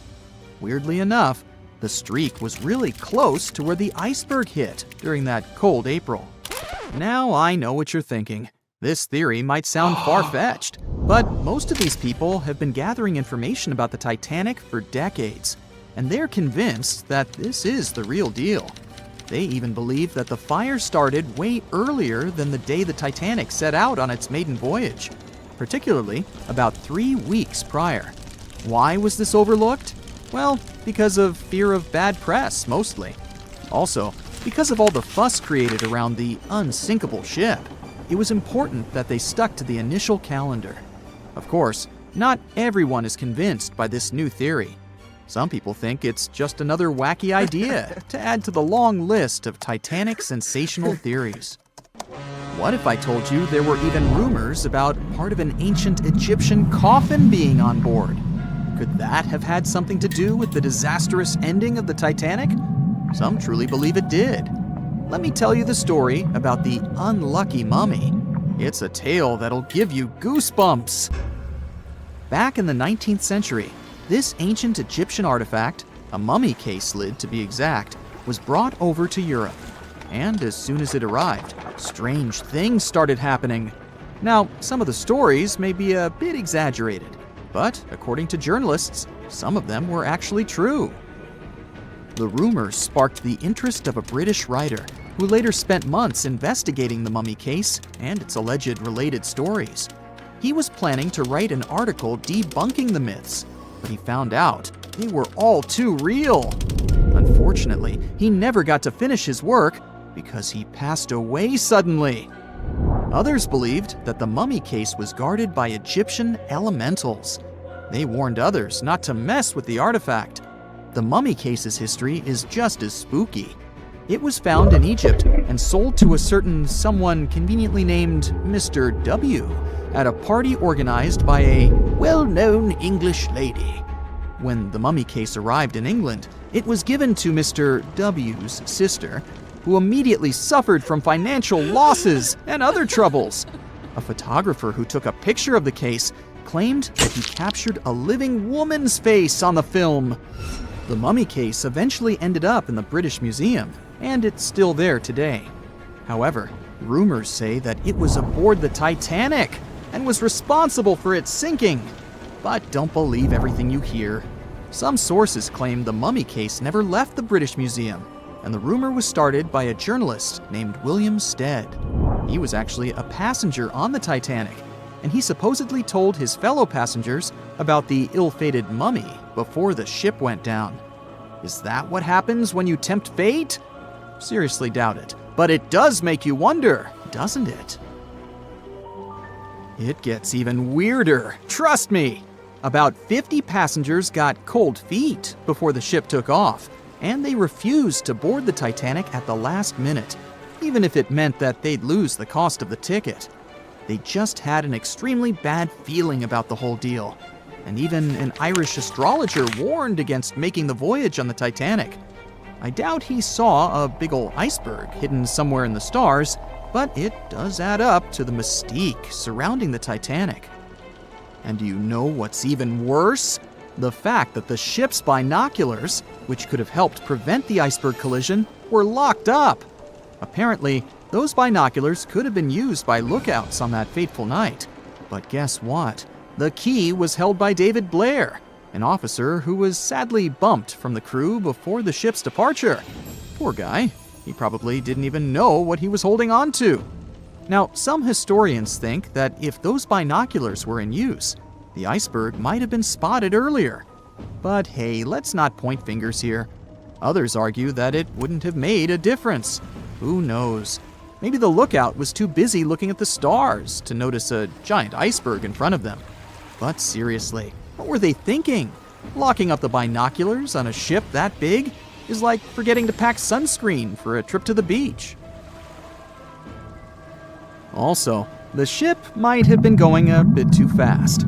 Now, I know what you're thinking. Why was the captain in such a hurry? Well, apparently, good old Captain Smith was trying to beat his ship's older sibling, the Olympic, in a race to see which ship could cross the Atlantic faster. I guess he had a bit of a sibling rivalry going on or something. But here's the thing. Even though there were warnings about icebergs in the area, the Titanic just kept on chugging along at full speed ahead. I mean, come on, guys, it's not rocket science. If you know there are icebergs around, maybe slow down a little bit, right? And then, close to midnight on April 14th, 1912, the Titanic hit that iceberg and sank in the North Atlantic. It also famously had a mere 16 lifeboats and 4 collapsible dinghies on board. No wonder it ended up being one of the worst maritime disasters in modern history. After the whole event, people started believing in life beyond the veil and contacted mediums, hoping for signs from the ones they had lost at sea. Can't say I blame them, though there's no verified story of someone managing to contact a Titanic passenger from the beyond, though. Everyone knows the story of the Titanic, but not many people know that Titanic had 2 sister ships, and that on the night of its sinking, one of them was rushing to help but didn't make it in time. Bad luck seemed to follow the trio of ships, but each one of them had glorious moments that live in the minds of those who sailed in them. Keep on watching to discover a story of awe, ingenuity, and ill fate. And don't forget to click the subscribe button and turn notifications on to join us on the bright side of life. You know how the iceberg hit the Titanic, how the band played to the end, and how the whole tragedy unfolded, but before it happened, it would have seemed an impossibility for such a ship to meet the end it did. None of that could have been foreseen by White Star Line, the company who built the Titanic, who had high hopes for what the unsinkable ship and its sister ships, the Britannic and the Olympic, would accomplish. The Olympic was the first of the trio to make sail on June 11, 1911, heading towards New York. The sheer size of it would wow the crowds. The Olympic's maiden voyage went without incident, and a crowd of 8,000 people in New York got to explore its luxurious accommodations while it was docked there. There were high expectations for the massive ship, but just around 2 months later, the Olympic crashed with the HMS Hawke. The Hawke got the brunt of the damage, as the bow was left flat as a pancake.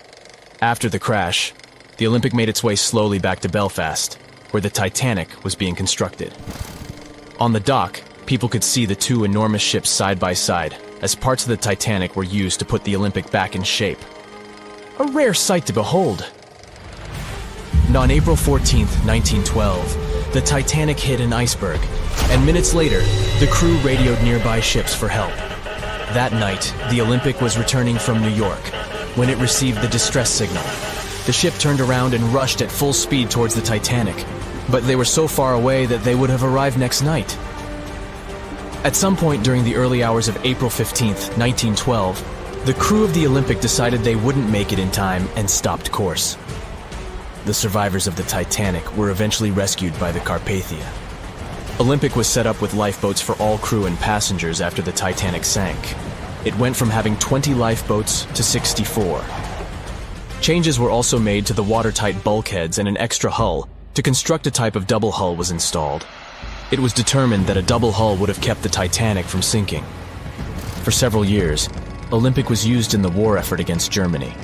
Throughout the years, Olympic carried over 200,000 passengers, which included thousands of Americans fleeing from Europe and troops battling during World War I. One of the most significant moments for this ship was when it struck a German submarine and sank it. It was discovered that the submarine was preparing to fire a torpedo on the Olympic before Olympic rammed it. The Olympic ended up sailing the seas for 3 decades, which earned her the nickname of the Old Reliable, despite some previous accidents. It went on to help the survivors on the HMS Audacious when it was sinking, and do what it couldn't for its sister, Titanic. Eventually, bad luck caught up with the Olympic. The ship crashed with the Nantucket Lightship, and the crash signaled the beginning of the end. Beaten up, and after years of service, the Olympic was demolished and scrapped for parts. The Old Reliable saw many years of service and thousands of passengers, but the Britannic's journey was shorter-lived. When the Titanic sank, White Star Line was faced with a problem since they already had another enormous ship in the works. White Star Line began construction on the HMHS Britannic on November 30th, 1911, around 4 months before the Titanic sank.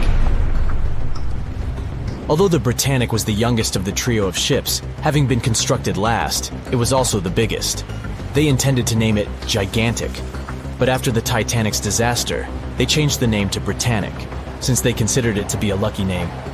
With the Titanic sinking, the White Star Line underwent rigorous investigation, and many changes were made to the Britannic's design.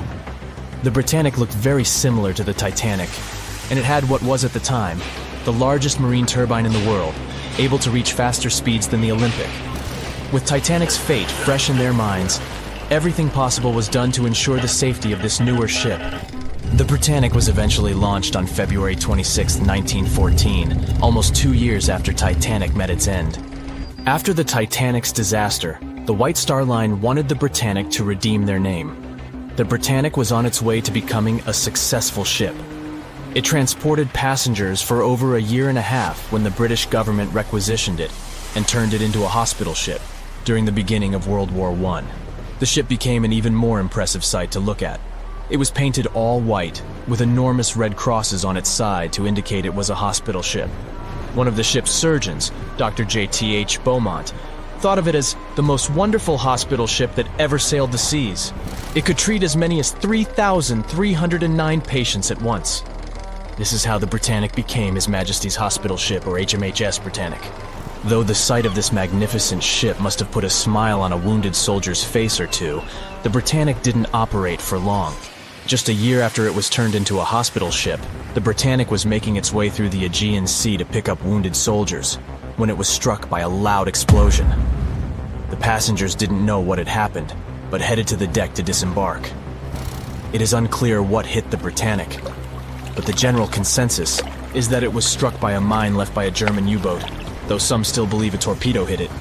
The captain tried to move the ship to a beach close by, but the ship was sinking fast.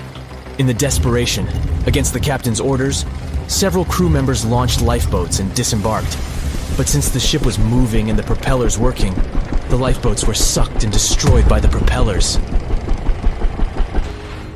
Though so much effort had gone in to ensure the Britannic was safer than the Titanic, whatever explosion occurred left the Britannic in the same dire condition as the Titanic in just 10 minutes. In a cruel twist of fate, it also sank in the ocean. Unlike Titanic's enormous death toll, only 30 people perished in the sinking of the Britannic, and over 1,000 survived. So many people survived because the accident happened in the morning, when the temperature of the water was warmer and the Greek island Kea was close by to offer help. In the end, the Britannic only sailed the seas for over 2.5 years. The bad luck that followed the Titanic and the Britannic and the accidents and demise of the Olympic was remarkable. But what was most impressive is that there was a woman who sailed on all 3 ships and survived. Violet Jessup was a crew member and nurse aboard the ships. She was there when the Olympic collided with the HMS Hawk in 1911 and disembarked safely. 2 years later, she escaped the sinking of the Titanic in lifeboat number 16, and she showed some women it was safe to board the lifeboats. You'd imagine that would be enough to keep her from ever getting on a boat again, but not for her. A few years later, she served as a nurse in the Britannic while it was used as a hospital ship. When the explosion occurred, Violet jumped overboard, was pulled under by the water, and hit her head on the keel but survived.